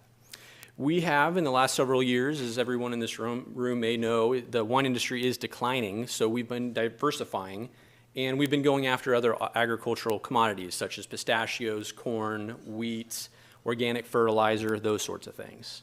Manufacturing, we produce labels for the beverage industry, including wine, spirits, and craft beer. Corks and closures, and specialized wine equipment. We are a 3PL. We have a division that does third-party logistics, so we handle materials for other companies as well as our own. Global bulk wine transportation, and other warehousing solutions. We own and operate a silica sand mine in Byron, California, and there we process the silica sand, a high-quality silica sand, and that's sold to different bottle manufacturers, and they'll melt it down and make a glass out of it. We also sell it to golf courses all over the bay for top dressing and bunker sand. And then there's also real estate development, which is where I come in, and we essentially support our 3PL and our warehousing teams, and we construct warehouses and provide tenant improvements for various types of customers, not just the wine industry. We have corrugators, a extrusion company, various different fulfillment companies, pots and pans, you name it. We do a lot of it. Cold storage for nuts and different agricultural commodities as well. So all that to say, we're not just the wine industry. I know there's concern that the wine industry is declining. We are positioned well so that we can attract customers, and we know other markets as well. So that's our intent, is to find a tenant to put in place in these buildings.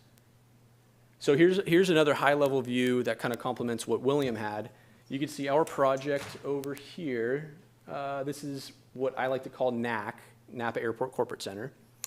Across the street is a transfer station and Giovannoni and Napa Logistics Park, some nearby developers. I also wanted to point out wetlands, and I'll get to this in a second, but these existing wetlands adjacent to Boone Drive that are in gray, these have already been developed as part of Napa Logistics Park. Here, to show you the lay of the land, this is where our proposed mitigation land for those wetlands is located. Also on this exhibit, you can see a G3-owned warehouse. It's about 260,000 square feet, and we own and operate that. And some other local presence is we've got a TAP label manufacturing division just up north a little bit on Gateway in Napa, and then also Colopac is another G3 company that does wine processing equipment, and that's on Camino Dorado in Napa. So here is a high level of two different site plans. They don't look too much different, but this is what Panettone, our predecessor, had worked hard to come up with the city, and G3 had, once we purchased the property, we made some tweaks to improve it from a layout, safety, and circulation standpoint to separate cars and trucks better. And we also revamped the architectural designs a little bit, as you can see here. So that was our minor modification that we worked through with the city. Wetland mitigation, as I brought up before, this map over here shows in blue areas that are not impacted by this project. So up here and over here. Areas in red, unfortunately, are impacted by the project, and we are mitigating at a 2-to-1 ratio. So each acre that we disturb, 0.66 acres total, is going to be mitigated by new wetlands over adjacent to where Napa Logistics already created these wetlands. And here's a little design of where we, so this is our current plan right now. Also, we've been working with the city staff on the South Kelly Road improvement project. And I'll take Brent Cooper's words that if you've been on that road recently, the road is resorting back to nature. So by widening the road and improving circulation on that street is important to the community. This is a city-driven project, so G3 is paying a fair share towards this project. And we're also coordinating with the city to include and implement some of the conditions required as part of our project into their city project now so that the public can benefit from these improvements now. And when we go in, whenever we develop after the city finishes this project, we're not ripping up a new road and dealing with pavement moratorium and potholes. Another advancement that we made on the project is there's this 1 acre residential lot adjacent to the Napa Airport Corporate Center. It's often referred to as the Gonzalez property. Well, we negotiated with the neighbor and they were willing to sell, and we purchased that property not too long ago. And the purpose of that is, well, it was a residential lot in the middle of an industrial area. You've got the pick and pull to the side, you've got the transfer station across the street. It didn't make sense. The resident was sometimes taking left turns over onto SR 29, so it was just the driveway didn't make sense. And by purchasing that property, we feel that our plan right now is to demolish the house and then in the future incorporate that into our development project. We think it's going to be annexed into the city in about 2030. This is, I wanted to bring to your attention that this letter came into our hands when we were in due diligence with Panattoni. What this essentially says is it's a letter from the city to Panattoni, the prior owner, and it says that our fair share obligation and our fair share costs are $395,000 and some change, and that fully satisfies this project, and that is the extent of our costs. So we, G3, hung our hat on those costs, and we built that into our financials. And again, this was a few years ago when vacancy rates were about 2%. It was a lot less than it is now. We're in like 15%. And since then, we've become aware that there might have been a discrepancy in what is actually owed in their fair share costs. So given this letter and the ironclad statement that that is our limited costs, we are in good faith working with the city and the other developers that are going to be reimbursed on this project to come up to a cost up to and not to exceed $1.91 per square foot, which translates to about $220,000 above and beyond what we had initially accounted for. So as I already stated, the wine market is declining, but G3 is very diversified, and I think we're very well positioned to try to attract tenants outside of just the wine industry. Warehouse vacancy rates, as I've said before, when we purchased the property were about 2%, and it has since increased to, I'm told, 15 to 16%. So at the end of the day, what we're looking for, I know there's been concern about developing a property when there's already vacancy around here. We're not trying to do that. We're trying to find tenants to fill the space, and that's actually why we're here today. We're just asking for more time. We really need more time to develop, because if we were to develop an empty warehouse on spec, or in other words, without a tenant, we would be fueling the fire and making the situation worse. So here's what I'm asking for. I'm asking for, originally we asked for 10 years. City staff came back and said 5 years would be more palatable because that's what we had originally agreed on. The original development agreement was 5 years. So we're okay with that. We're asking for a 5-year development agreement extension and fair share cost to be due upon the first building permit, and kind of a pay-as-you-go approach versus upon the expiration of the DA. And the same conditions of approval. And that concludes my presentation. And again, thank you for your time, and I'm more than happy to answer any other questions about this development. Thank you, Stephen. And we do have a few questions, starting with Vice Mayor Joseph.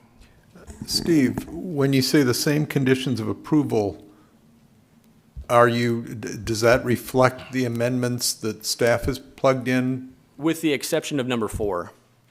But number 4 is the updated development standards, including the new greenhouse gas Number four is the terms of the fair share obligation payment. Oh.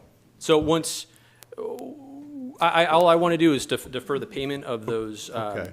the fair share Yeah. cost until, So just for my edification, 'cause as I indicated to you, one of the things I liked about staff's amendments was it essentially would require that you would build to the current standards, which are those improved greenhouse gas standards. So you're okay with that still? yes. Okay. All right. Well, then, that makes me feel good. And certainly I'm okay with the 5 years because that's what staff worked out. The payment of the fair share, there's a part of me that says if you haven't found a tenant in 5 years, you're probably going to come back and ask for another extension and probably include that same, we'll pay when we pull permits. So there's a part of me that feels like that may look good, but at the end of the day, you're probably not going to pull any or pay anything until you pull something, which is what I hope everybody's looking forward to. So I don't know if that makes sense to you, but Yeah, I think it's fair to pay as you go, because I don't know when we're going to develop, I really don't. But with the current market conditions and these fair share improvements and these costs, we're just getting hit from different angles. And it'd be fair, I believe, to pay once we get the first building permit. Thanks, Steve. There's no other clarifying question, but before I open up the public comment, on slide 2, you had an acronym 3PL. I know from a logistics standpoint what that is, but can you kind of explain that to the people here and those who might be viewing? Sure. Some companies handle their own materials, which in other words, they will do their own warehousing and handling and forklift driving and coordinate the logistics of getting from a regional distribution center or different facilities or hubs, so to speak. If you're a company and you don't want to do that, and that's not your core competency, and you want someone else to handle that, you just want to make the widgets or make the clothing, whatever it is you're doing, you can call someone like G3, and we can handle those third-party logistics movements for you. Thank you. With that said, there's no other clarifying questions from council. I'll open up to public comment for any comments on item number 16, and I'll ask Steve and Mr. Yee to stay up there to help answer those questions. I have Ernie Nodell. Good evening, Ernie.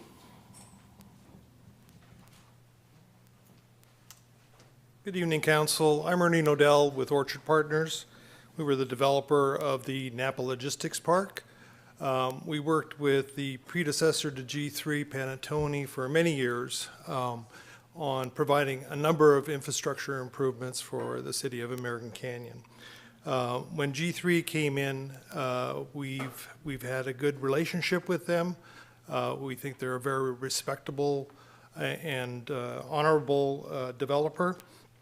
And there was an issue on some of the sewer improvements whereby we had designed, constructed, and fully funded a large sewer project that a number of other developers, including the G3 development, were to reimburse us for.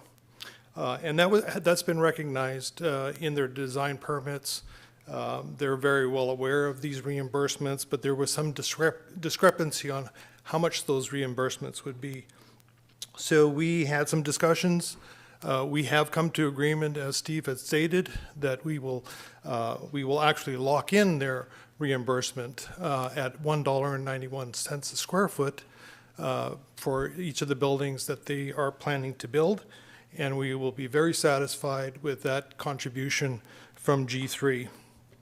The ordinance that you have in front of you, there were 6 recommendations made by Planning Commission, and the first one was to add a sentence to paragraph D that would state the parties further acknowledge that they shall negotiate in good faith to modify the fair share infrastructure costs to better reflect current build-out development demands. Well, there's no more discussion on that. We've come to an agreement, so we would like to see a very minor amendment to that sentence. And we're proposing that it would state the parties further acknowledge that the fair share payments for the sewer improvements shall be revised to $1.91 per square foot of building area paid to the city and/or NLP.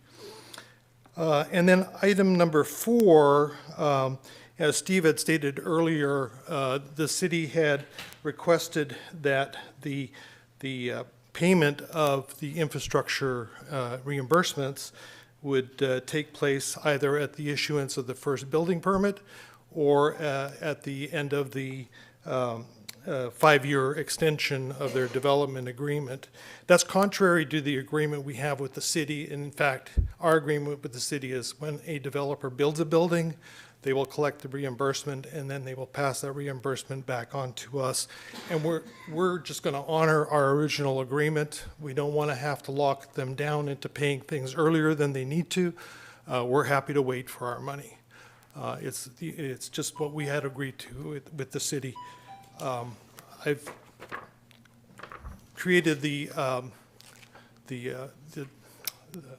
way that these amendments can be revised, and I can give them to the clerk to pass around.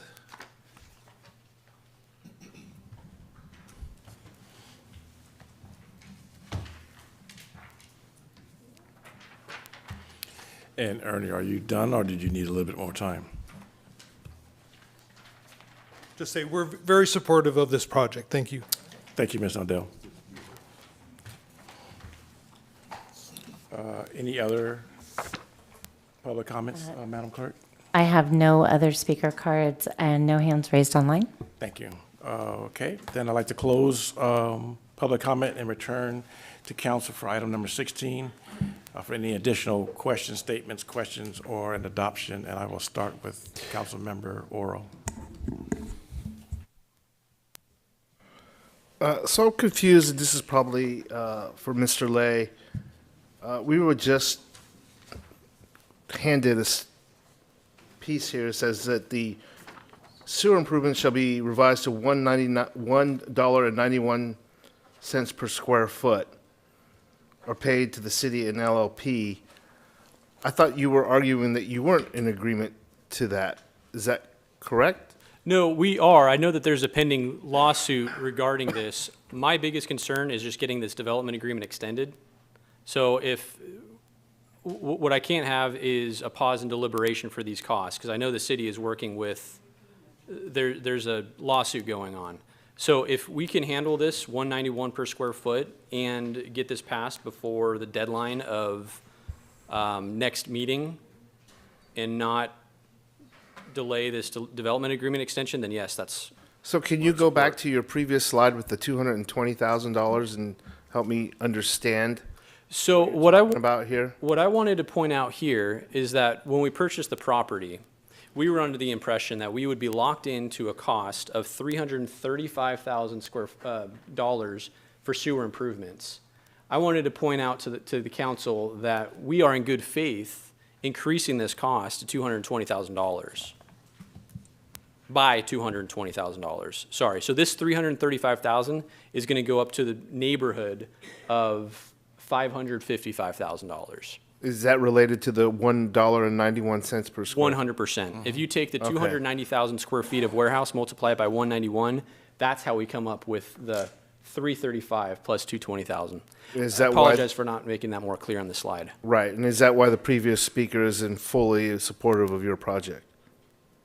Is that why? Yeah. Is that one of the reasons why? I'd imagine so. I can't speak for him. Okay, we would have to ask him. Yeah. Okay. Listen, I'm okay with, I like the idea of it's Amendment 4. I think I'm okay with having you pay when you pull a permit to do that. I think that's what we normally do for most clients. Mr.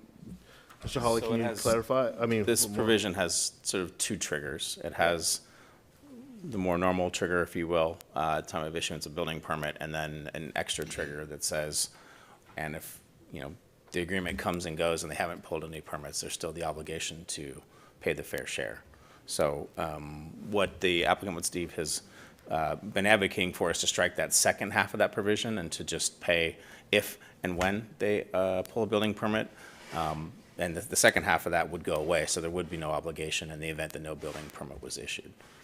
So that's what you heard from the other speaker as well, that they were comfortable with that as well. meaning that So they would never pay for those fair share if nothing is ever developed there? Correct. Yeah, okay. Is that it? Thank you. Vice Mayor Joseph.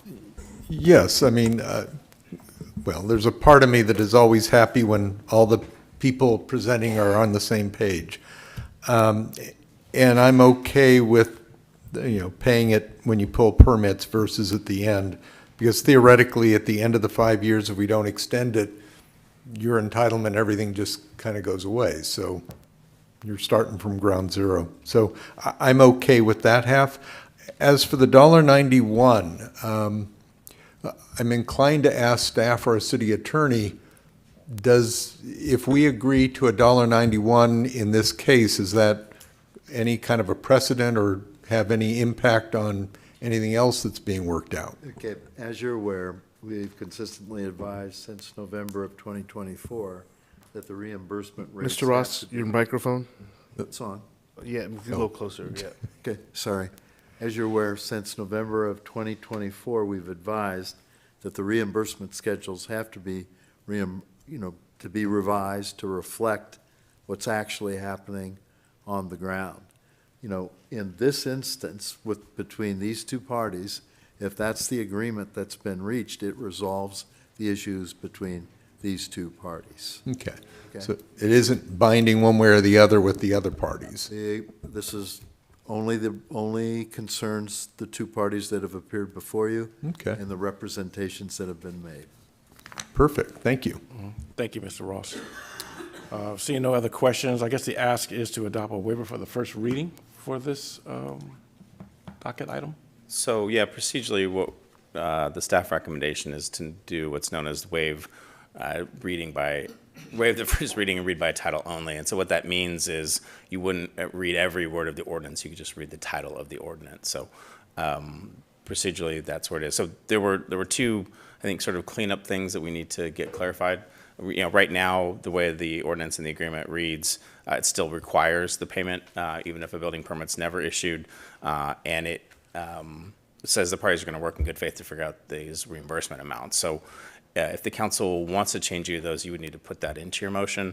I'll just say, regardless of whatever they've been thinking or whatever it's agreement between them, what the city's position on the reimbursement amounts and again the costs and the eligibility, all those is not resolved. And so the agreement here is between the city and G3. So it's not between, this is an agreement between Napa Logistics, for example, and G3. This is an agreement between the city and G3. So we are not resolved, and I don't know what the effect of imposing a $1.91 number would be on those forthcoming calculations. If you hardwire a number in, I don't know what the result of those calculation refinements is going to be. I know it's now going to be a hardwired variable that will be a part of our agreement. So I'm not sure the ramifications as a part of our revising those calculations. When you have a limited amount of variables, if you hardwire a fixed number in there, it has potentially downstream effects. So our advice would be to leave paragraph 1 as it is, the good faith negotiation, trying to figure out what the methodology is going to be.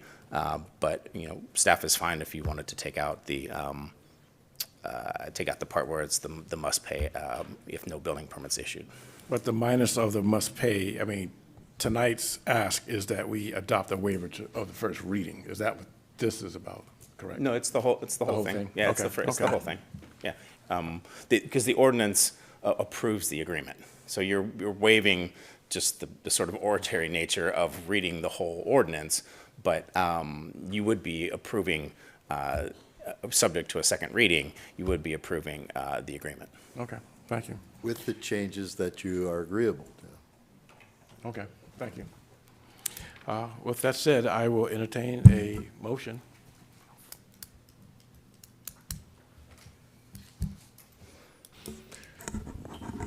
Well, I'm okay with the building permit angle. And I am concerned, like I said, it's good that we have two parties that have worked out a deal, but there are other parties in the agreement. So just for the sake of being cautious and worried about the city's position, I'm sympathetic to leaving the current language in about working out a fair share and everybody agrees to pay their fair share.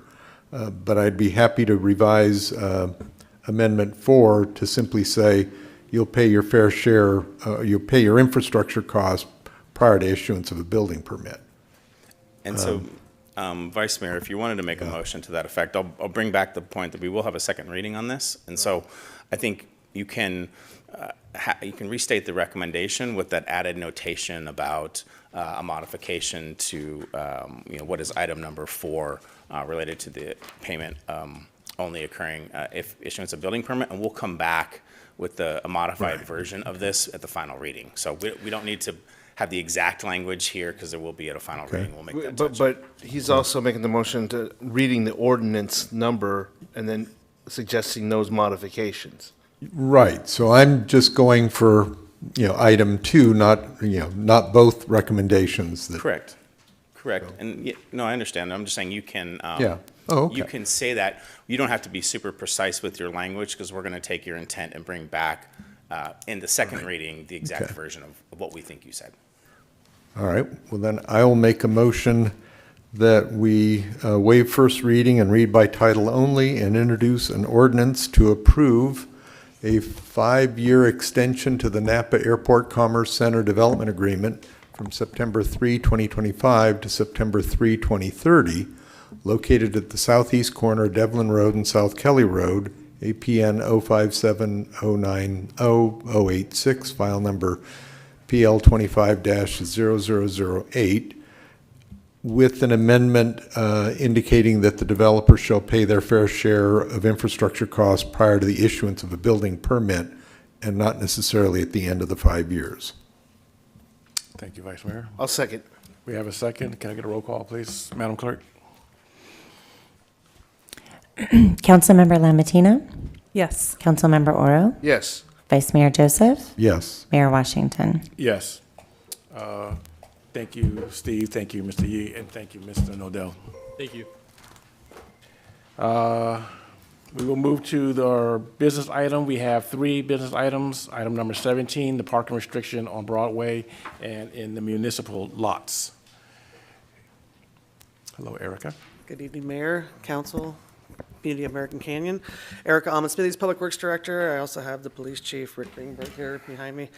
I'm here to present this evening a proposal to adopt restrictions for overnight parking on Broadway from 2801 Broadway to southerly city limits and municipal lots. This item was in response to community concerns regarding overnight parking on Broadway and the Veterans Park parking lot. City Council requested this item to consider new restrictions.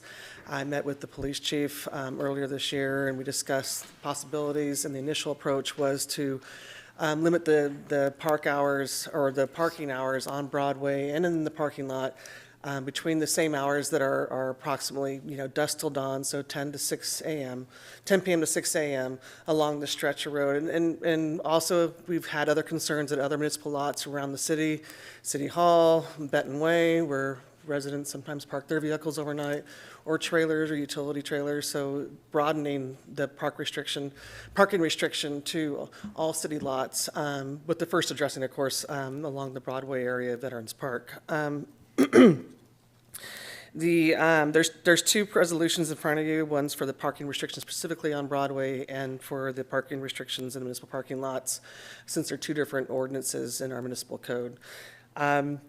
With the Broadway in particular, there are other options available. This is like the first measured approach, cautiously approaching the prolonged parking on Broadway and other areas. There's another step with continuous monitoring, which is permit approach. I think that was brought up by members of the public wanting permitted parking in their residential areas like Montevino or Cartagena, for example.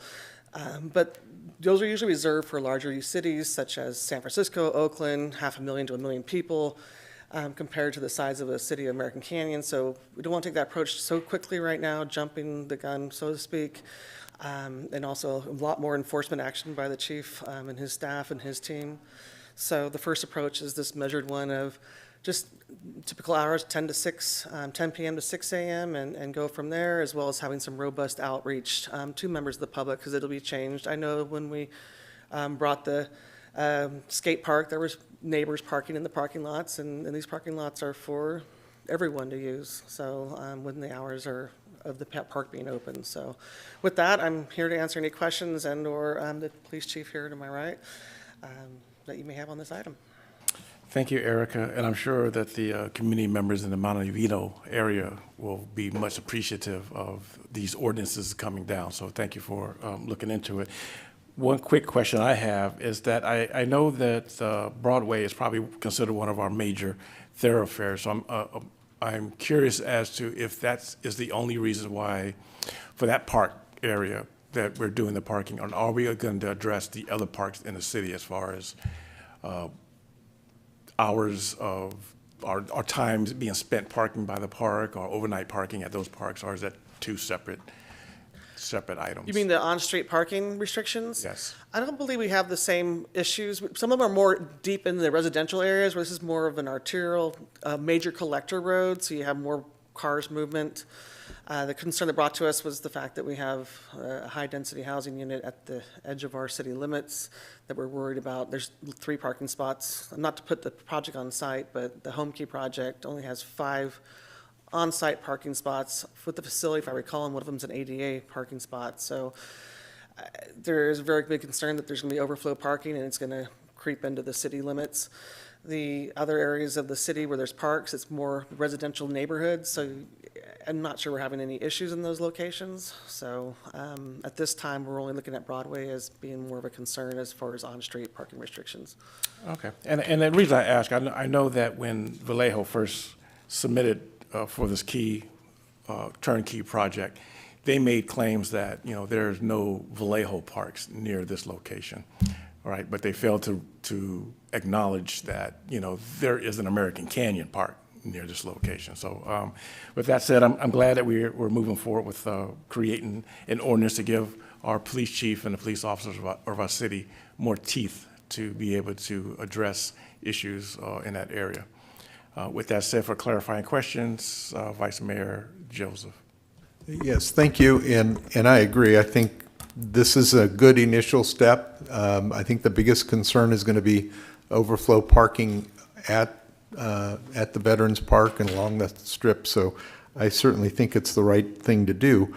Jumping to the second item, the municipal lots, a quick question. If, we have a limited number of lots that have EV charging stations, so if I were to buy me an EV car and I want to go in at 2 in the morning and drop it off and charge it, is that going to be an issue? I'm going to defer that to the police chief. So that would be a case of letter of the law or spirit of the law.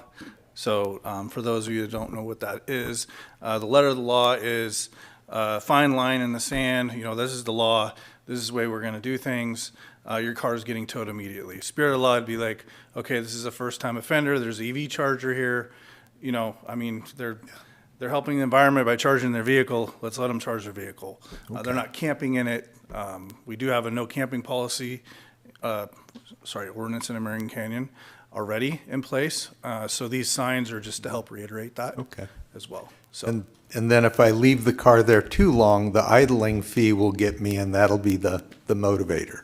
That has nothing to do with the American Canyon Police Department. So. I know, but I'm just acknowledging that there is kind of a built-in enforcement. So once I've charged my car, I need to get out of there in 30 minutes. So I won't be there all night.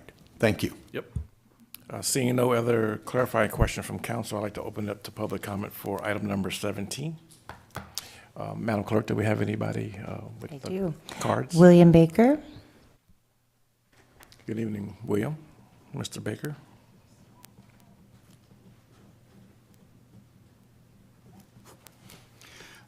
Good evening, Mayor and Council. My name is William Baker. I am a resident of Montevino. On April 1st, I presented a petition signed by over 100 residents of the Montevino area requesting 2 policies from the city in anticipation of the increased parking and traffic near Veterans Memorial Park and the Montevino area. This is that petition, a copy of which was shared with you in early April. Today, Agenda Item 17 presents the essence of the first part of that request. I encourage you to support the resolution, which not only prohibits overnight parking on Broadway from the Solano County line to the Casitas, but also provides for a citywide ban on overnight parking at any city public park or other city parking lot. This parking policy being considered this evening is an important step in the protecting American Canyon's public parks in general and the neighborhood of Montevino. The second request for a policy to limit overnight street parking in Montevino for its residents and guests remains unaddressed. The residents of Montevino will certainly return to you on this second and admittedly more complicated request. I encourage the council members to support item 17 on the agenda and to continually proactively explore additional measures to protect Veterans Memorial Park and the surrounding neighborhoods. The Broadway project will open in the remaining months of this year. The project will present a stream of challenges to American Canyon, our park, and the neighborhoods it sits next to, some of which we are addressing this evening. Very soon, tenants will begin moving into the Broadway project. Our council and the citizens of American Canyon will face the challenge of being good neighbors with tenants with very different life experiences, living next to our largest city park. We need to balance these unique individual needs while maintaining a safe environment for our public parks and nearby neighborhoods. The challenges presented by the Broadway project will require constant vigilance and ongoing dialogue. Together we can meet these challenges. This evening we make another step by restricting overnight parking on Broadway and our city parks. Thank you for your consideration and for voting affirmatively on agenda item 17. Thank you, Mr. Baker. I have Russell Charpentier.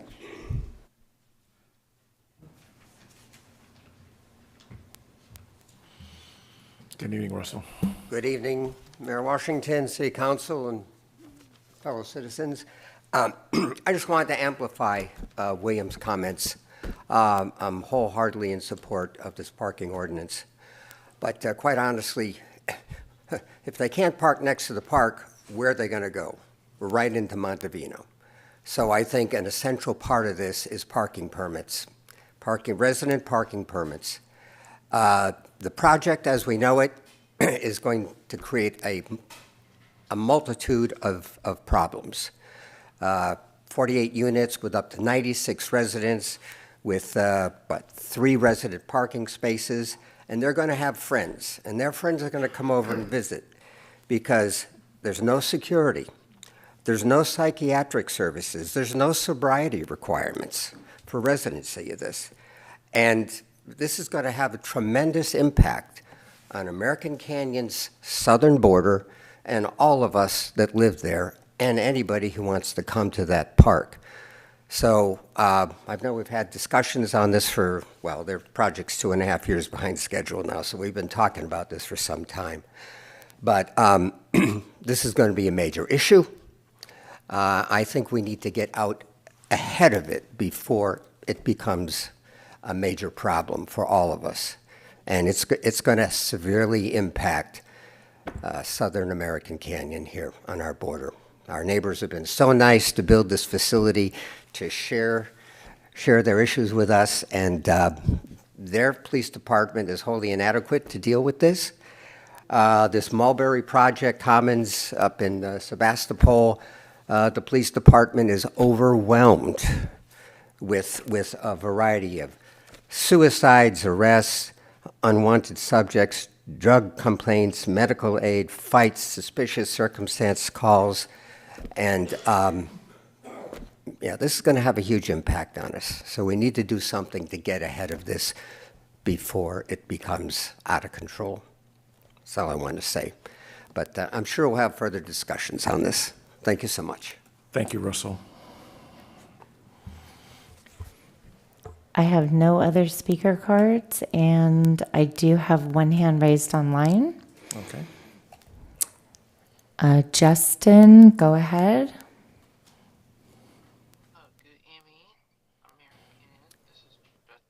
Justin, can you hear me?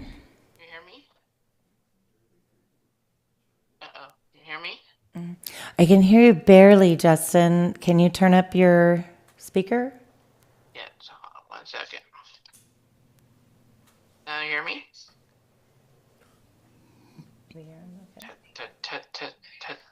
It's better. Go ahead. I do want to see the parking lot, the park, if we can make it color so people cannot park there. That red one is for emergency or blue or something. I'm thinking that maybe we can look at that in there and see what car cannot or open not park there. I wanted to make comment, Erica doing great work. Thank you. Thank you, Justin. Thank you, Justin. Any other comments? I have no other hands raised. Thank you, Madam Clerk. I'd like to close public comment on item number 17 and return to council for any additional statements, questions, or adoption of this resolution. I guess we have two. One, for the parking restriction on Broadway, and then two, the parking restriction on municipal lots. I will entertain a motion if there's no other questions from council.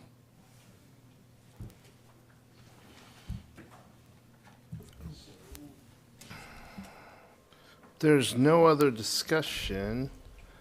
I will make a motion on two of these things here. First, on parking restriction on Broadway.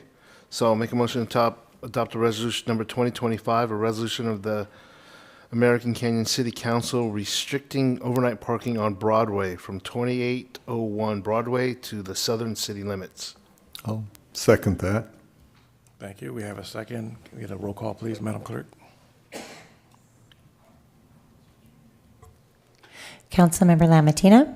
Yes. Councilmember Oro? Yes. Vice Mayor Joseph? Yes. Mayor Washington? Yes. And thank you, Erica and Chief Greenberg, for your presentation. There's one more motion. One more to go. Resolution. I'll make a motion to adopt resolution number 2025, next in order. A resolution of the American Canyon City Council restricting overnight parking in municipal lots. And I'll second that, noting it's the revised version that we had on our dais. Thank you. We have a second. Can we get a roll call, please?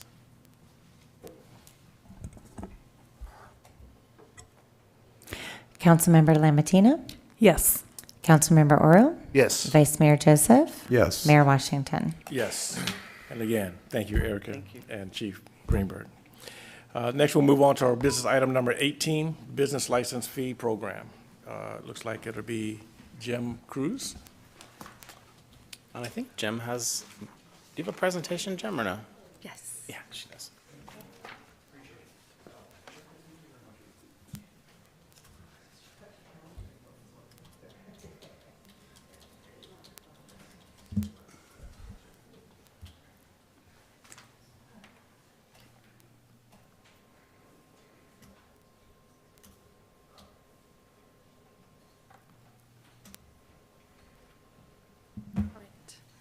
Good evening, Mayor, council members, and members of the public.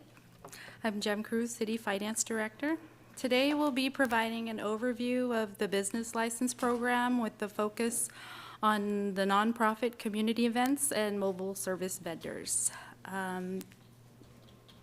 So this presentation will cover first a general overview of the business license program. Then we'll discuss how the program applies to nonprofit community special events. And we'll also review mobile service vendors, particularly food trucks. And then finally, we'll open the floor for discussion and seek council direction. This presentation was in response to council's request for more information, especially regarding special events like Meet Me in the Street, the 4th of July, Magic of the Season, and Juneteenth. We'll also touch on how mobile vendors are regulated under the current code. The business license program was established in 1992. A business license ensures that businesses operate legally and safely within our community. The term business includes all types of gainful activities, whether or not they are for profit. According to our municipal code, it's unlawful to operate a business without a valid license. The program ensures compliance with state, county, and city regulations. These, for state, this is the seller's permit, the beverage license, state contractor, cosmetology, those type of state licensing. For the county, it includes health permits, weights and measures, and for the city, it ensures compliance with our zoning requirements and the home occupation standards. It's important to note that our current code does not exempt nonprofit or non-profitable activities, which came up during the recent nonprofit events. Okay. So here's a breakdown of our current fees. There is a $25 application fee, a $4 state mandated fee, and if they're a home-based business, they pay a $70 zoning clearance fee or home occupation, or it's a zoning clearance fee if they are a commercial business, and then a home occupation permit if it's a home-based business.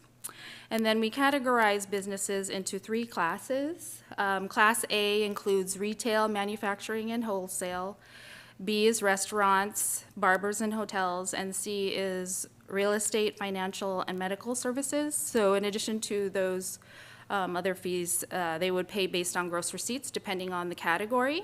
And then there are certain business types which pay a flat fee.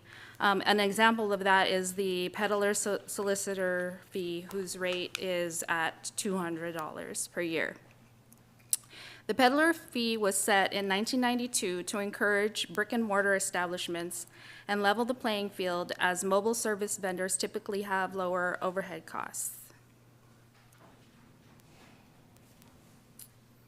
And there are exemptions to the licensing fee, but not from the processing fee. And exempt groups include charitable and nonprofit organizations, disabled veterans, low-income individuals on Social Security, and certain businesses exempt by state law.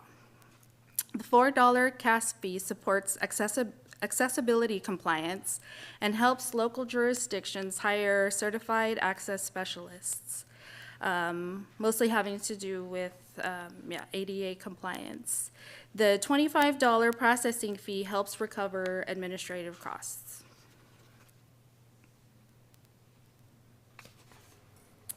Okay. So the next slide shows the revenue impact of our business license, which contributes about $265,000 to the general fund, which is less than 1% of the total. Of this, $225,000 comes from the license fees and $40,000 is the processing fees. So this highlights that the program's primary purpose is regulatory, and rather than the revenue generating aspect. Okay, so currently for the special events, the process is that each vendor at a nonprofit event obtain a separate license, which can be costly and time-consuming. This is especially burdensome for vendors participating in only one event. We have a proposal for a new process of one license obtained by the organizer covering all the vendors and events, and the organizer would be responsible for ensuring compliance with health permits, seller's permits, and licenses. The city would continue to verify compliance through the special event permit process. To implement that type of proposed change, a modification to the municipal code would be required.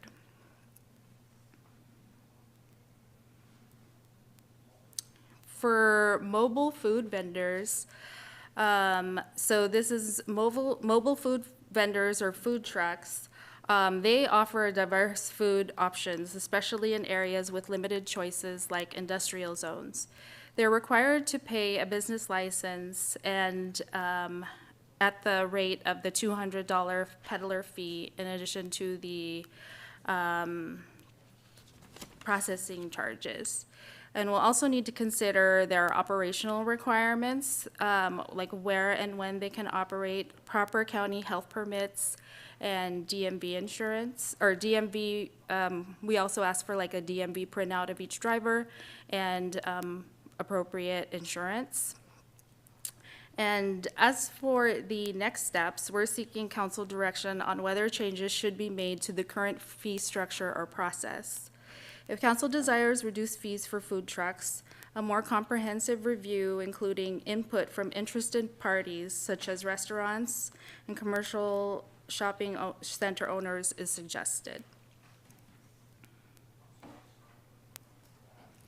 So that concludes the presentation, and I'm happy to answer any questions and look forward to your guidance on how we should move forward with these programs. Thank you, Jim. I appreciate it. Looks like we need to talk about, as a council, the modifying of ordinances for the mobile streets, the special events, and if we want to move forward with reducing fees. So I would open it up to the council if we have any clarifying questions. Councilmember Oro. Actually, I don't have any clarifying questions, just have a comment. You know, I actually go through the business license process here in the city of American Canyon myself. I've been doing that for, I've been here the whole time, 25 years or so, 20 years of being a business owner in American Canyon. Mine is simple. I do the home-based business license, pay the fee, tell you the range of income I make, and I pay that fee. I think the big issue here is simplicity. And if you're looking for direction, I think we need to simplify what that process is. Because what I didn't see here was, you know, particularly food vendors have to do a county health fee too, right? And so by the time they get to us, you know, they're crawling like, please give me forgiveness. I just got beat up by the county on this. I had to do a health inspection for that. There's a lot going on there, and I just want to figure out a way to simplify it. And I think what we've heard is that it's complicated and also onerous versus nonprofit versus being a peddler. I mean, when we wrote this in 1992, I joked earlier, I think, to us, they weren't food trucks. They were roach coaches back then. And nobody ate at a food truck for the most part unless you were on a construction site. And now it's like probably some of the finest food you can find around, and food trucks are a different thing. And they have a different model, and they have a different appreciation. And yet we're treating them in what I think is also an antiquated term, a peddler, right? Outside of solar, there's rarely any door-to-door salesman anymore. There's no Encyclopedia Britannica, things like that. And I think we just need to modernize it and make it more simple. I read through this. I don't have the answers, but I think there's a couple of fees that could be fair to all. I do agree, though, that, you know, this should probably be also discussed with the broader business community, right? You know, when we first approved the first food truck here permanently, out in the parking lot right across the way here, you know, brick and mortar was upset. Maybe it was taken from them. We viewed it differently. It was like we were giving citizens choice and let the best food place compete. And I still believe in that. But, you know, I think there should be some parity and some simplicity. That's all I got to say. And I would love for staff to come back with a way to simplify the whole thing. Thank you, Councilmember Oro. Vice Mayor Joseph. Yeah, I generally agree. I think the suggestion on the business license for nonprofits that are putting on events, it does make sense to have it restructured so that the nonprofit putting on the event gets the license and basically goes through the special permit process and, you know, and assumes some of the headache that's verified by the council or by the city, because that same model could even apply to the insurance end of it. So I'm generally supportive of that special permit process, and if that requires a change to the business license ordinance, you know, so be it. So that part, I think, is a good common sense response. For the peddlers, yeah, I'd like to get input. I know the chamber has done an extensive amount of work with food trucks. The friendors have left, but it would have been neat if they were still here. Oh, okay, good, because I'd like to get their feedback. And I kind of think that, you know, if the food trucks are there as part of kind of a nonprofit, meet me in the street, we should treat them differently than if they're on the street looking to make some money and so forth. So for me, a lot of it is, as a nonprofit, we treat you one way. If you're out trying to make a buck, we treat you a different way, if that provides you with any guidance. And then the last thing that isn't even on the list is the home occupation permit. And that, I think, is just, if you don't know you have to go through the process, it can be pretty expensive. And I don't know what the answer to that is either, except to some extent, since the new state requirement is reduced vehicle miles traveled, whatever we can do to encourage people working out of their house, you know, arguably is part of a state purpose, because if you're working out of your home, you're not going to some business and racking up the miles. So somehow with home occupation permits, we may want to look at it from that perspective. Again, I think I'm kind of like Councilmember Oro. I've got thoughts, I've got opinions, I've got concerns. I don't necessarily have answers, but we'll get the dialogue going. I actually have a clarifying question for staff. Jim, as it relates to the home occupation permit specifically, that amount, is that like an application fee, or is that more like the license fee, like for the home occupation permit? It's a separate permit for, as part of the like planning review of That's a one-time. Yes. Yeah, the home occupation is a one-time, more of a zoning clearance effectively in a residential neighborhood. It's not part of the annual part. Okay. So. Well, then we'll just rely on people complaining that's just too much money, but that's a whole different dialogue. Thank you for that clarification. Vice Mayor Joseph, I complain every year because not that I don't want to give money to the city, I give time, you know. The reality is you do it because it is a regulation, a law, an ordinance, right? And you do that, and it gives the city some funds. But for most small business owners, or particularly home-based businesses, they need that license to get a bank account. You cannot get a bank account unless you have that license, and unless you have a current license, you really can't do any more banking with that. And so that's how it helps the business owner for most part. Yeah. I have a question for Councilmember Oro. We're going to have exhaustive questions. The renewal process that you're in, how long do you think that when you renew each year, like hour, 2 hours, like how? Oh, like 20, 30 minutes. Oh, okay. If that, and that's just me complaining about paying it again. Okay. 5 minutes of that and trying to figure out, to do this, and it's online. I get the reminders. Okay. If there's any feedback, you should probably send a couple more reminders, because it's usually at the end of the year, and like end of the year, you're closing books. You got Christmas, you got New Year's, and so I did miss. It was 10 months in before I realized that I didn't pay the year before. Yeah, and so I paid a penalty on that. Sure. By the way, because I thought I paid it. I did a reminder to myself, and then I skipped it and all that kind of stuff. Maybe we can look at an ACH sort of linked bank auto renewal thing. Yeah. So it's okay. It's an okay process. Thank you. Well, I agree with Councilmember Oro and Vice Mayor Joseph. To simplify the process is important. And if we haven't visited it since 1992, I think it's time to revisit it. It would also help our commissioners in the Planning Commission. I know that there was some frustration that they expressed last year about making decisions, thinking that that's what the council wants. And I think if we're clear that we're making those adjustments, the Planning Commission could make better decisions, knowing that we are open to, say, the food trucks. And also the Chamber of Commerce would be able to have a little bit more understanding and not so much frustration. So with that said, I'd like to open it up to public comment for item number 18 to address the business license fee program. Valerie Zizek Morris.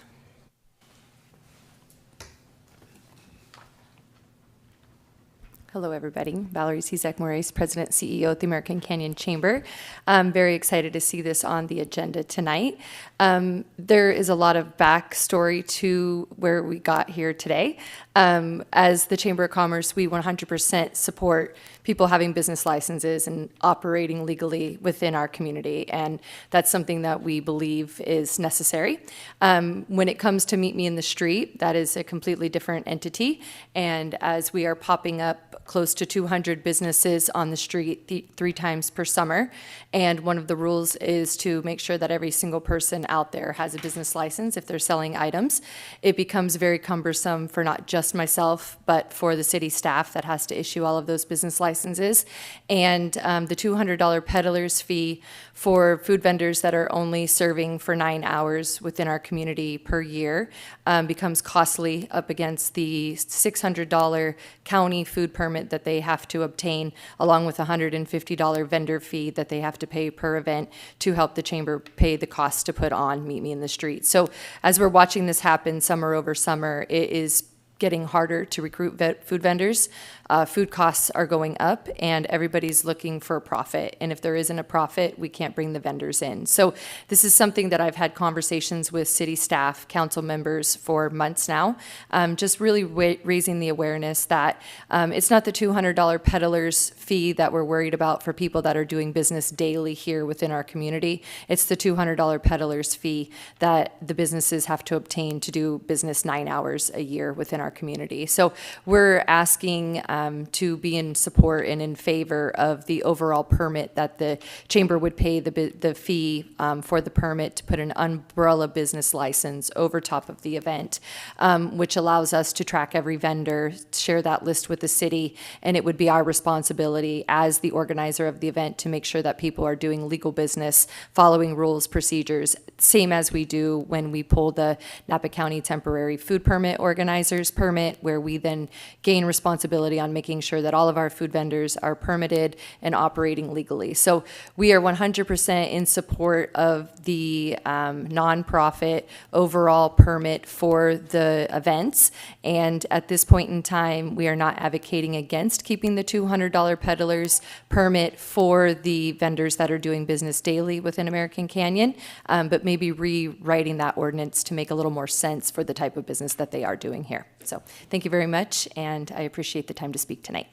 Thank you, Valerie, our CEO of the Chamber of Commerce. Barrett. Are you ahead of me? I don't have a speaker's card. Okay, I didn't put in a speaker's card. I wasn't expecting to speak on this. I didn't even know it was on the agenda. But anyway, I'm a chamber member. I pay for my own individual membership to help with, communications and nonprofits and things like that. And with Friends of the River, we used to put on the River Festival in Napa every year at downtown Napa. It was a all-day festival. It was fireworks. It was vendors. It was a lot of people. The symphony would play during the fireworks show. And that was a big deal. But when I found out that the city was charging us all their fees, to put this on, it's like, why wouldn't the city help us to put on this? Because it's for city residents. It's, for the river and all that. And so it was always seemed a little weird to me that we didn't get help from the city to help us put it on. We had to pay everything like anybody else would. And the same now that I'm treasurer for Friends, I write all the check. I process all the checks for Earth Day in Napa, which is put on the Environmental Education Coalition of Napa County. And it's kind of the same thing, except City of Napa does send us a big donation, I think $1,000, and the county.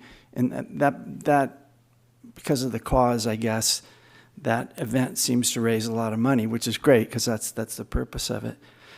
But, so what I think about with Meet in the Streets, and I've helped volunteer out for that, to me, that's a service to the community. That's a service to the city that the Chamber of Commerce is doing for us.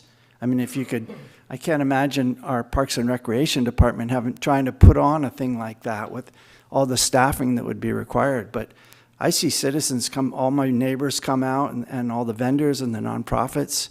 I just think it's a service to the city that's put on. And so for my part, I would like the city to help out with that process any way it's could, instead of ever trying to, well, we can get some money from them here, and we can get some money from them here, and, for the city revenues. I would almost go the other way, that you give them some money and help them anyway. And I think you probably are. It's a very successful event, a fun event. But I think it's a service to the city and the community, and so that anything you could do to help them would, to me, would make sense. Thank you. Thank you. And for the record, that was Barry Christian from American Canyon. We have viewers that may not know who you are, though. Joan Bennett. I'm on Meet Me in the Street. The Friends of the Library wanted to sell some of their, I don't know, they're not necessarily their books, but other things, tapes and stuff like that. And they were told they had to have a city business license. Well, they are a nonprofit, but the money that they raise supports the library. They don't get anything from it personally. It all supports the library. So I know Shonda Newmeyer, who is the chair of the, Friends of the Library, she tried to do the paperwork that needed to be done to maybe have an exemption. And it was so complicated that she threw up her hands and said, we're not selling anything, we're just going to give books away. So that's what they did at Meet Me in the Street. I don't know if this is kind of thing is addressed in the presentation, but there should not be a business license needed for some nonprofit that's doing something for the community. They're not getting anything personally. It's not like they're getting any money. It's all going to support the library, and the library supports the community. So could you clarify for me whether they still need to get a business license if they're Meet Me in the Street? I'm happy to clarify that. The rules from 1992, as strange as they may seem, would require anyone who's selling things, regardless of whether they are a profit or not, to get a license. And that's what we're proposing to modernize and to address. So particularly for a new event like Maybe in the Street, it's been going on for a couple of years, but pretty relatively new as a kind of event in the community where we're bringing in vendors and we're bringing in outside interest in a way that didn't exist before. Having some flexibility to have them come under here and not be a burden is what we're trying to do. So, it would be pretty simple to bring back a change to the municipal code that will address this kind of umbrella concept with nonprofits who are throwing events. We're actually looking at not even requiring a special business license for that event. We would just do it under the existing license of the nonprofit, which the chamber has and other nonprofits have. So we would just say, you're allowed under that existing business license to have events. You don't need a special license for that event. You're still required to make sure things go well and everyone else does their thing. But part of the purpose of the business license program is this sort of zoning clearance concept, right? If you apply for a business license from us to open up an auto repair shop over on Via Bellagio where you live, we're going to say no, because that's not allowed, even though you may be good at it and you want to do that as a small business. That sort of thing's not allowed in a neighborhood. That's what we use the process for. But in the case of a special event, we've already sort of gone through that process. We want the event. It's cool. There's not any sort of, whatever neighborhood issues might be, have already been addressed in a separate process and are being dealt with. So we don't need the zoning clearance side of things. So we're looking to streamline that as much as we can. Thank you, Mr. Holly, and thank you, Joan, for that comment. I also wanted to mention that nonprofits don't have to pay the fee. There's no business license fee, but we do require them to have a license. It's just that there's no fees with nonprofits. And so, yeah, there's still the application and then the proof of 501c3, and then that'll exempt nonprofits from having to pay the license fee. Thank you, Jim. Any other public comment? I do have a hand raised online. Let me take a look. Farah, go ahead.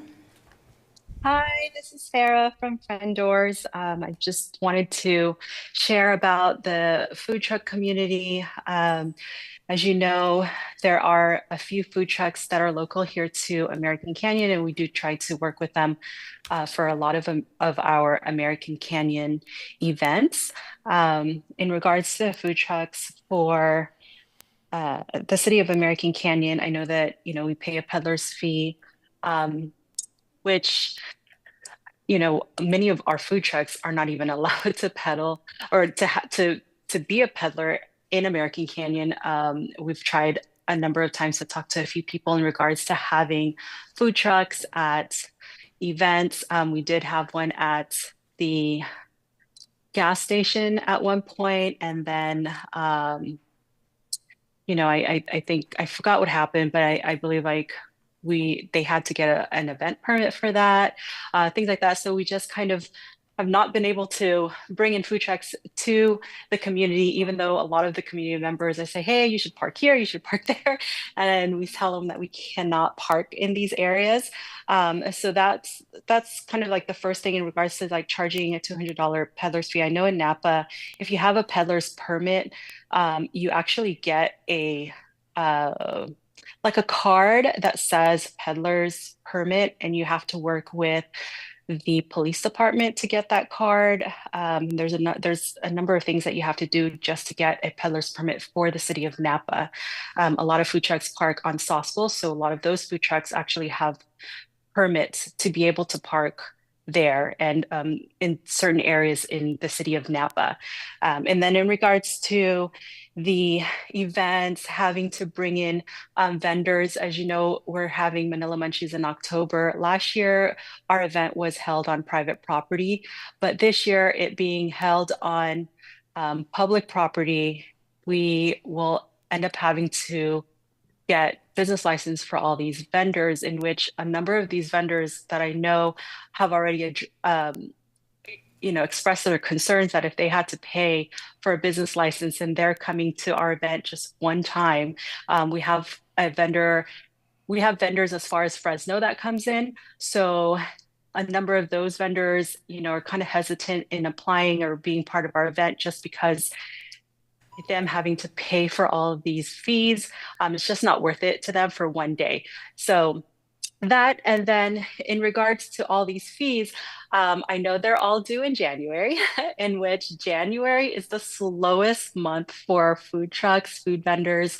And so we have to pay all of our renewals for all of our counties. So, for TJ's, we pay for Solano County, Napa County, and then it's so much money that we just don't opt to paying for other counties.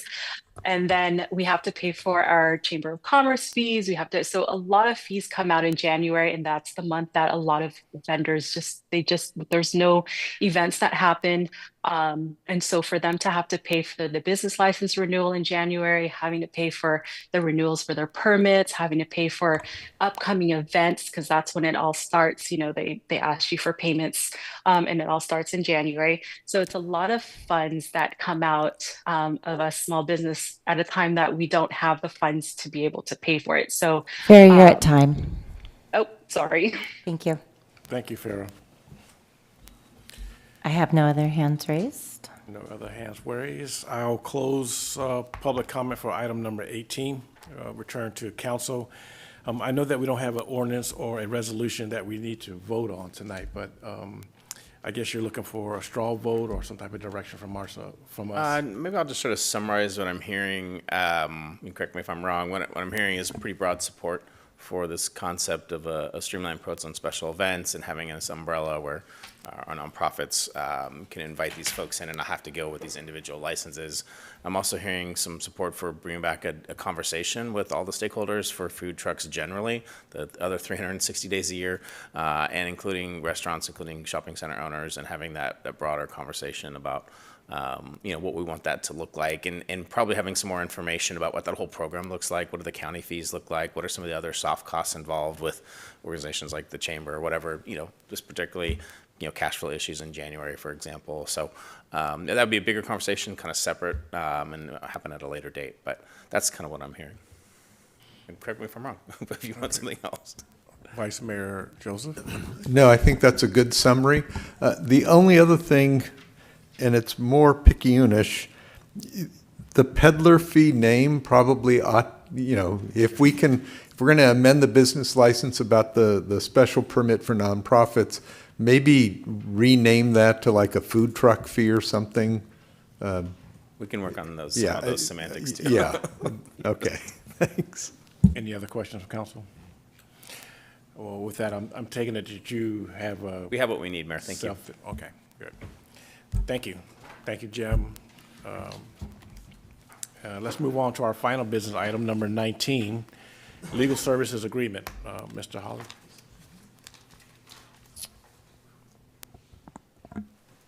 Yes, Mayor, thank you. We're waiting for someone to join us on the screen there.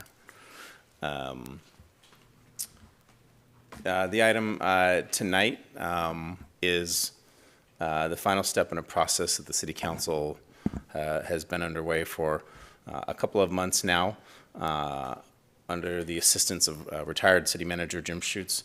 JMB Strategies, the council issued a request for proposals for legal services on April 4th. There were 9 firms that submitted proposals by the May 9th deadline. On May 20th, the council reviewed the proposals, and on June 9th, the council interviewed 5 of the firms. After June 9th, the council determined the firm of Kuntana, Highsmith, and Watley is the most qualified to provide legal services to the city, and specifically appointing Teresa Highsmith as city attorney, and Teresa is there up on the screen. The staff report contains information about the qualifications of this firm, and next steps to move forward would be approval of the agreement, which shows up as attachment 2 in the packet. So if there are additional questions, I'm happy to answer those. I know Terry, as she goes by, also has some thoughts to share with the council when you're ready for that. Thank you, Mr. Holly. I'll open it up to council for any clarifying questions, if any. Seeing none, I'd like to offer you an opportunity to introduce yourself, Teresa. Miss Teresa Highsmith, if you'd like to make a comment to us and the community. Thanks so much, Mayor Washington, members of the City Council, and also city staff. I really appreciate the opportunity tonight that you're letting me appear virtually just to introduce myself. But I am looking forward to seeing you all in person. My firm and I are really honored to have been chosen by the City Council for the City of American Canyon as your next contract city attorney. Our firm, Colantuno, Highsmith, and Watley, has been in the business of providing legal services to cities throughout the state of California since 2002, and we're really excited to begin working directly with the council and with your staff to provide the full spectrum of legal support for the City of American Canyon. And thanks very much. If you have any questions for me this evening, I'll try to answer them. Thank you, Teresa. Any questions? Seeing none, I'd like to open it up to public comment for item number 19. In the room or I may have for our new city attorney. I have Joan Bennett.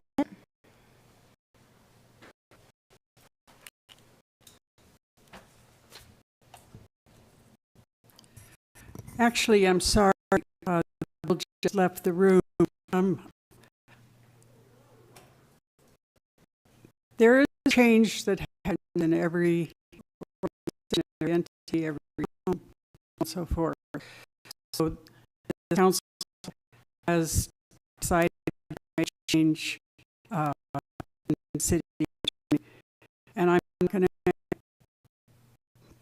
comment on what I will comment on is how valuable Bill brought to the city for some years. And don't leave with that people going to speak in his for what he has done, which has led us for so long. I was the first, so I have a relationship with Ross. There's known to be an upbeat guy, very forward, honest, and so on and so forth. So I'm here to say goodbye to the president.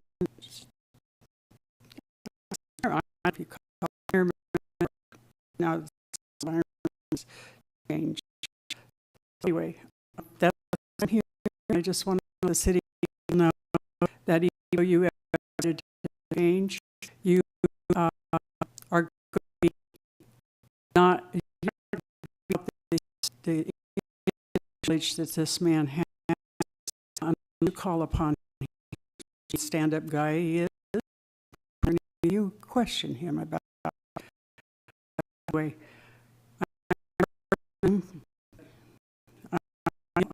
I really want to 30 years or so he's been. Thank you.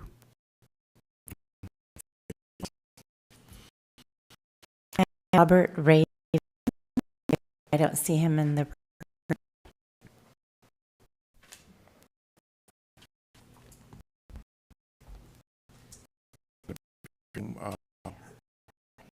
I have no hands online. Mr. Kennedy is after. No, go. Identify yourself, Mr.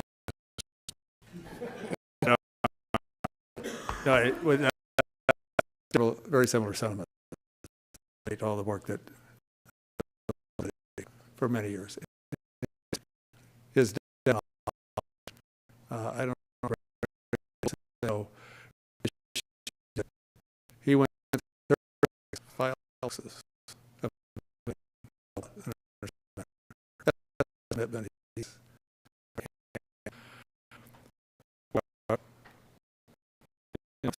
Tonight we go for Smith. Ask really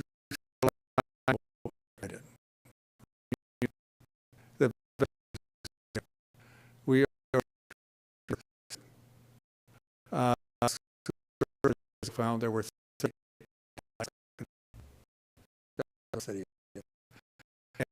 tax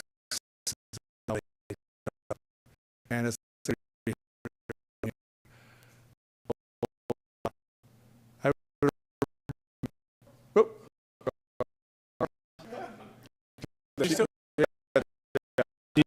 She's still there. Oh, but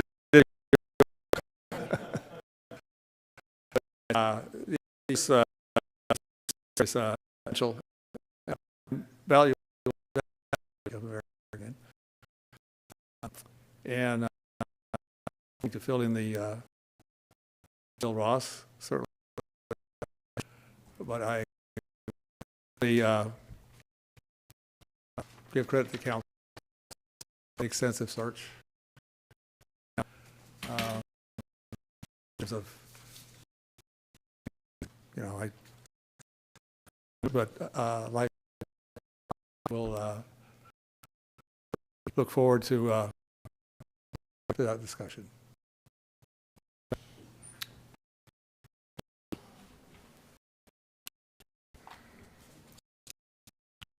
Mayor and Kenneth Leary. Gosh, yeah.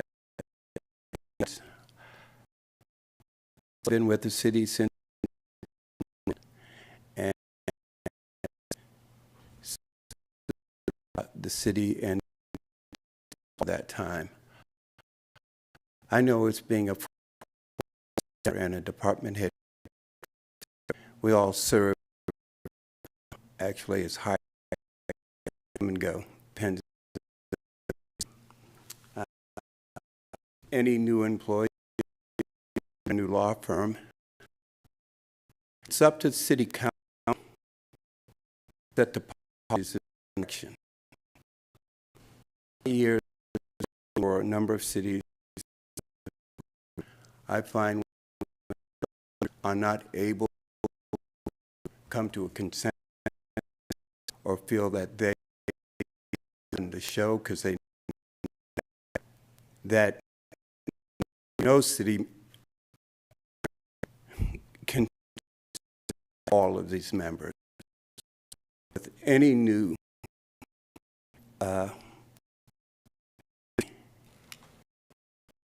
council members came together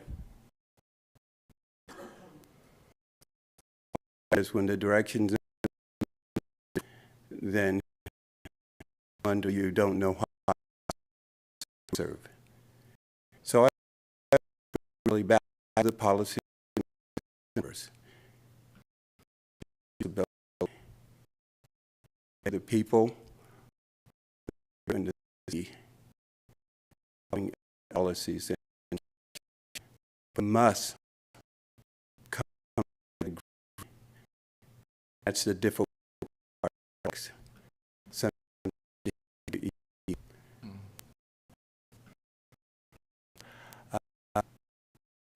always been right. Most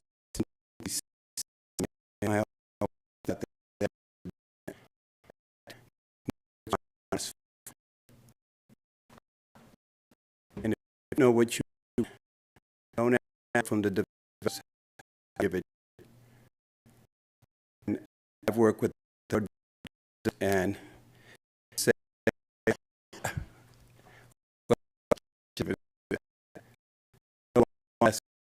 and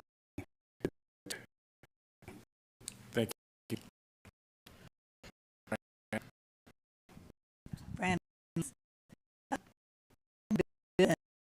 I was on the was our been here for many years and I keep on city council. Really proud to have and be and I wouldn't it's here. So bill attorney.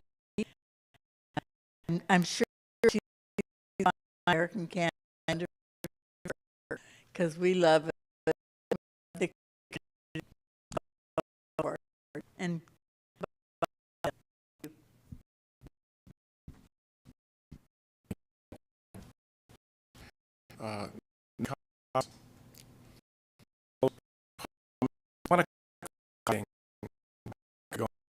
tired of the fire, so he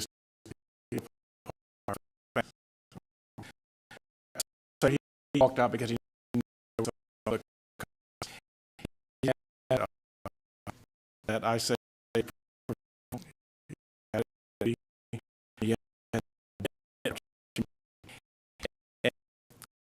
not,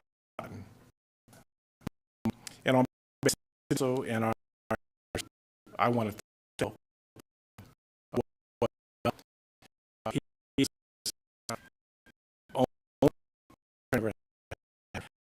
and he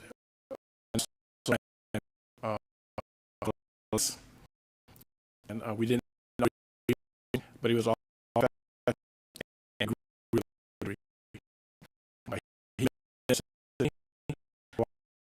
opportunity to as our new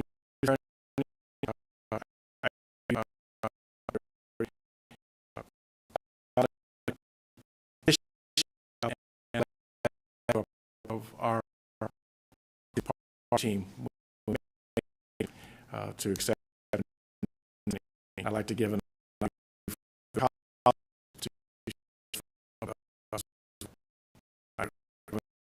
at the and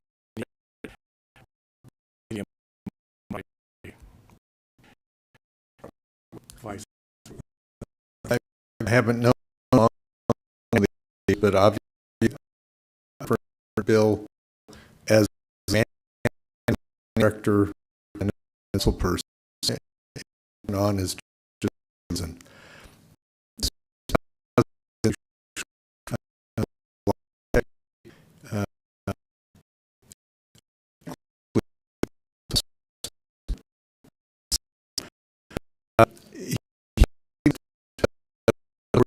taking over that new as a we need that have that municipal. That's the kind of forward, and so I think I can't pronounce HW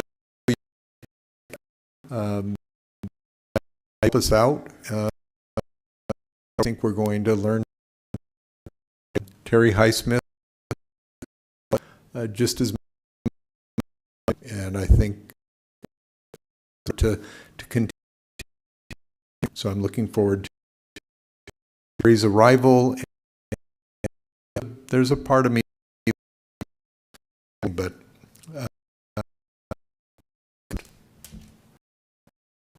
Mayor, Councilmember.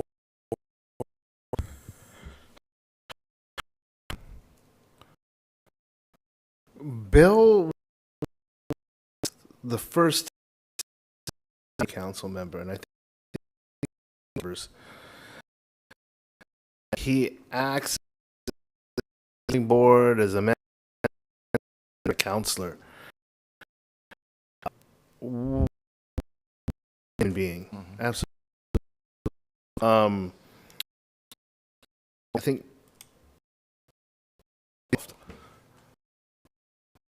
this council evolved. You know, as here it's evolved, and you know, it speaks to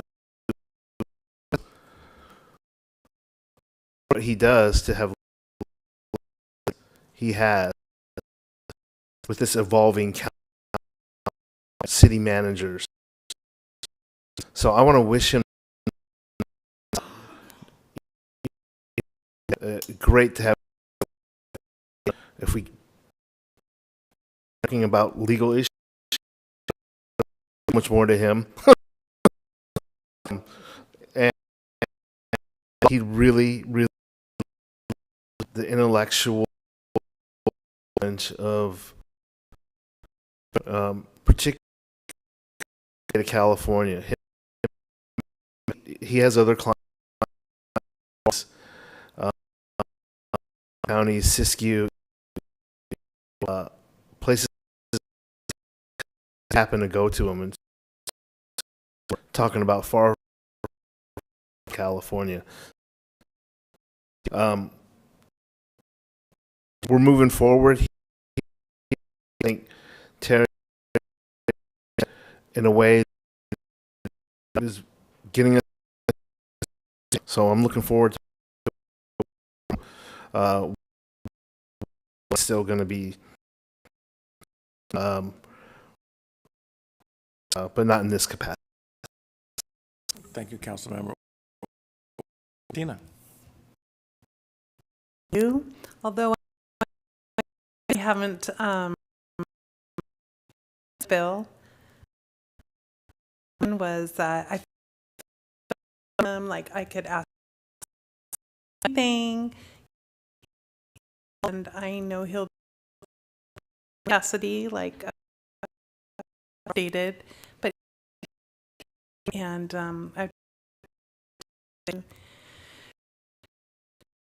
being an amazing Martina and Teresa, remark opportunity. Well, thank you so much. I with Bill a couple of up to this evening. My one Michael Colantino does Bill. I have found attorney very wants, and I will on him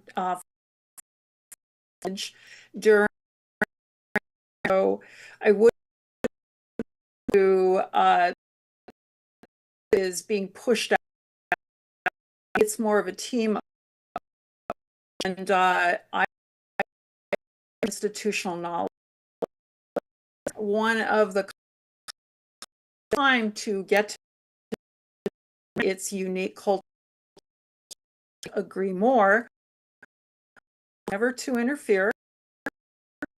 That is not an attorney, but I will rely on to get me the institutional knowledge is hit the ground running.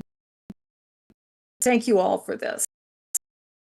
So, and with the council and ask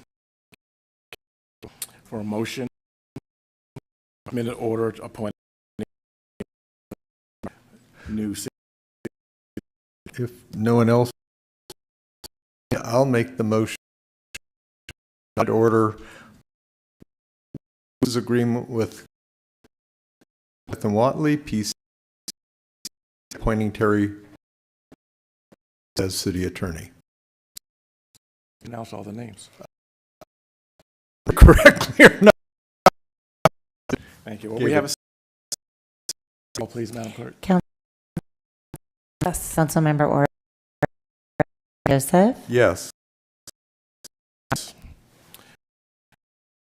Teresa, and welcome aboard. Looking forward to meeting. Move on to the staff or. I wanted to check in. We have both the update from Alex. If you're tired, checking in. We're ready if you are. Be done within 15 minutes. How fast you tell them to be. I mean, I'm sure they go ahead and do their thing. I have a problem with that. I'd like to move. All right, we're good to go. Deadlines.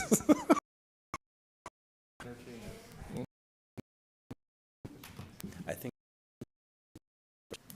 Eric. Presentation that Just a high level. Right. Not the last quarter fiscal year around, and you haven't been not noticed. Put up my favorite one, but it's but around the city. So we're not alone. Cal from all kinds of family asking me there's much construction going on. I'm rambling at this. Knightsbridge, it's about done. Last 90 days, finalizing the punch. Substantial out the final PG&E go out there and reclamation and substantial pavement over Rio Del Mar. That road, they now side going in, and then enhancement project today. So the structure bathroom by October.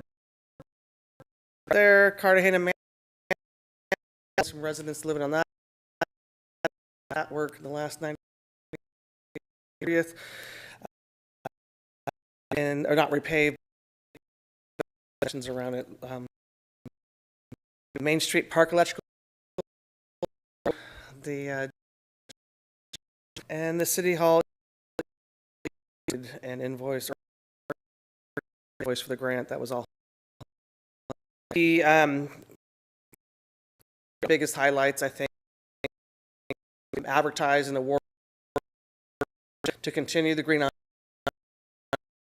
They're not going to pre-initial 2 weeks ago from should be up to update businesses along the district. Restroom on delivery. That good news is the Sage for Northampton Sage finally opened. Picnic tables that have been structure out there, but it's style, not a fiction. The goals for the next 90 days: substantial completion, wetlands edge, green island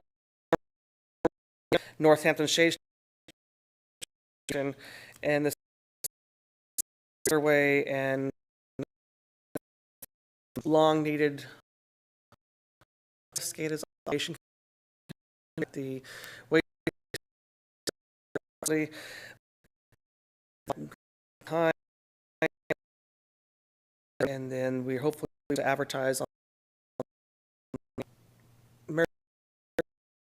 which is grant fund at the water treatment plant. Bid finally on the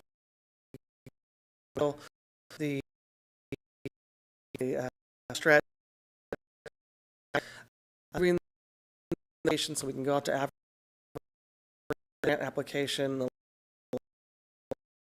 the grant match, which should be approved back grant round, and not we're all scheduled for the next of all of this. Can quickly run through. No,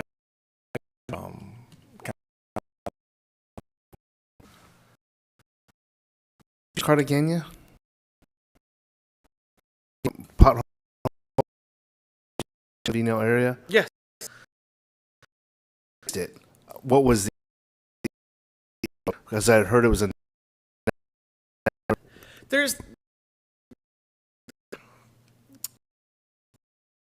technical has been under there is it's just settled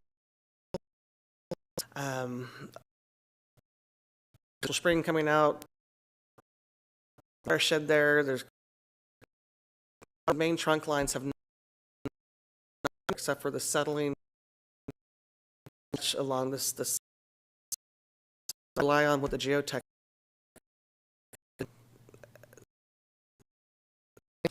Vice Mayor. Is that scheduled soon? As much about 3 months of drive. Yes. You Very haven't soon. got a date. About dates, but Okay. I mean. Okay. All right. Vice Mayor, and you have some. Give you some pictures. They were Look at them. the before and concerns about some punch.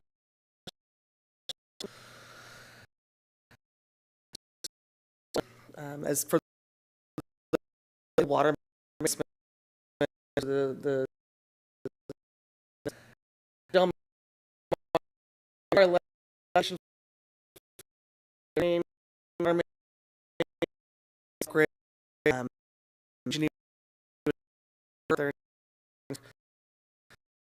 because very and the upgrades to the left, or am I wrong? Mark.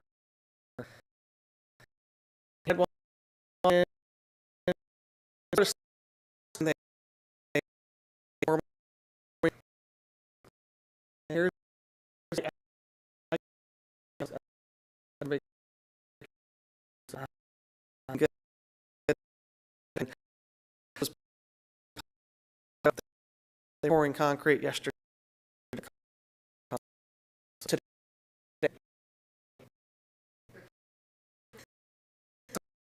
This morning.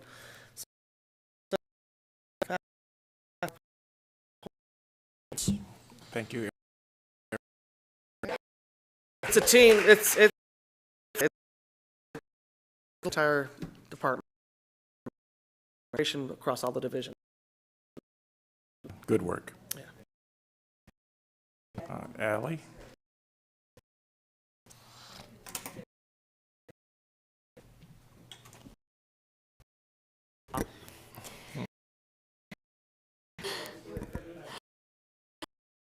Things that are happening here. First and foremost, and valve exercise American Canyon Mobile Home Park, ending in starting on adult game night at the outdoor 9 on July 8th, swim night at the Philip West 7 p.m. Spirit Horse is hosting week, and it's years and up. Have the American Canyon Fire 30 p.m. A drive from Canyon Community Church. There is a pizza at Shenandoah Park from 11, and then there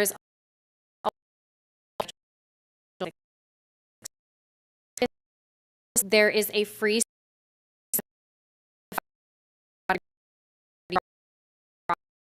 advisor Belia Ramos.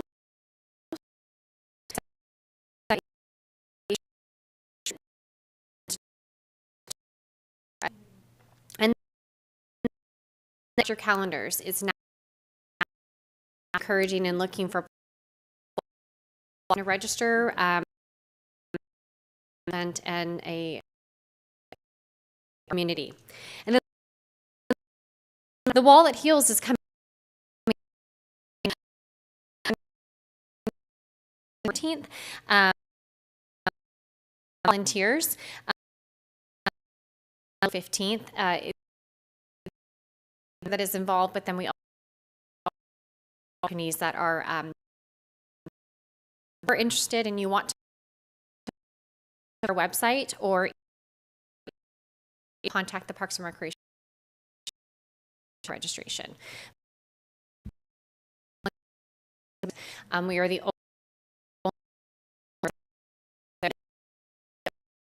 way to celebrate the best way that we can.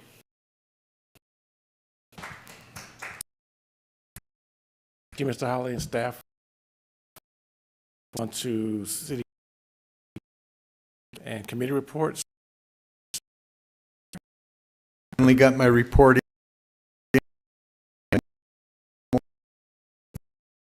Thank you, Mr. Soon, so.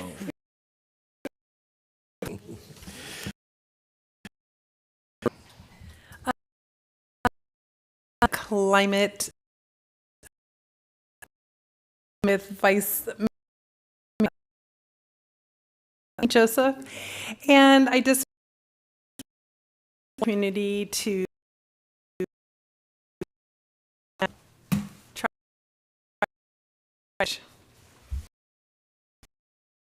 Thank you. And you can read, I got some in it. Any future agenda?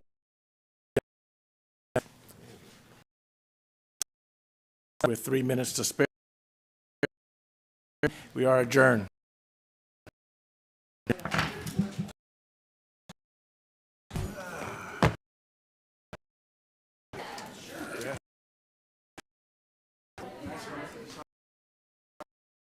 I like to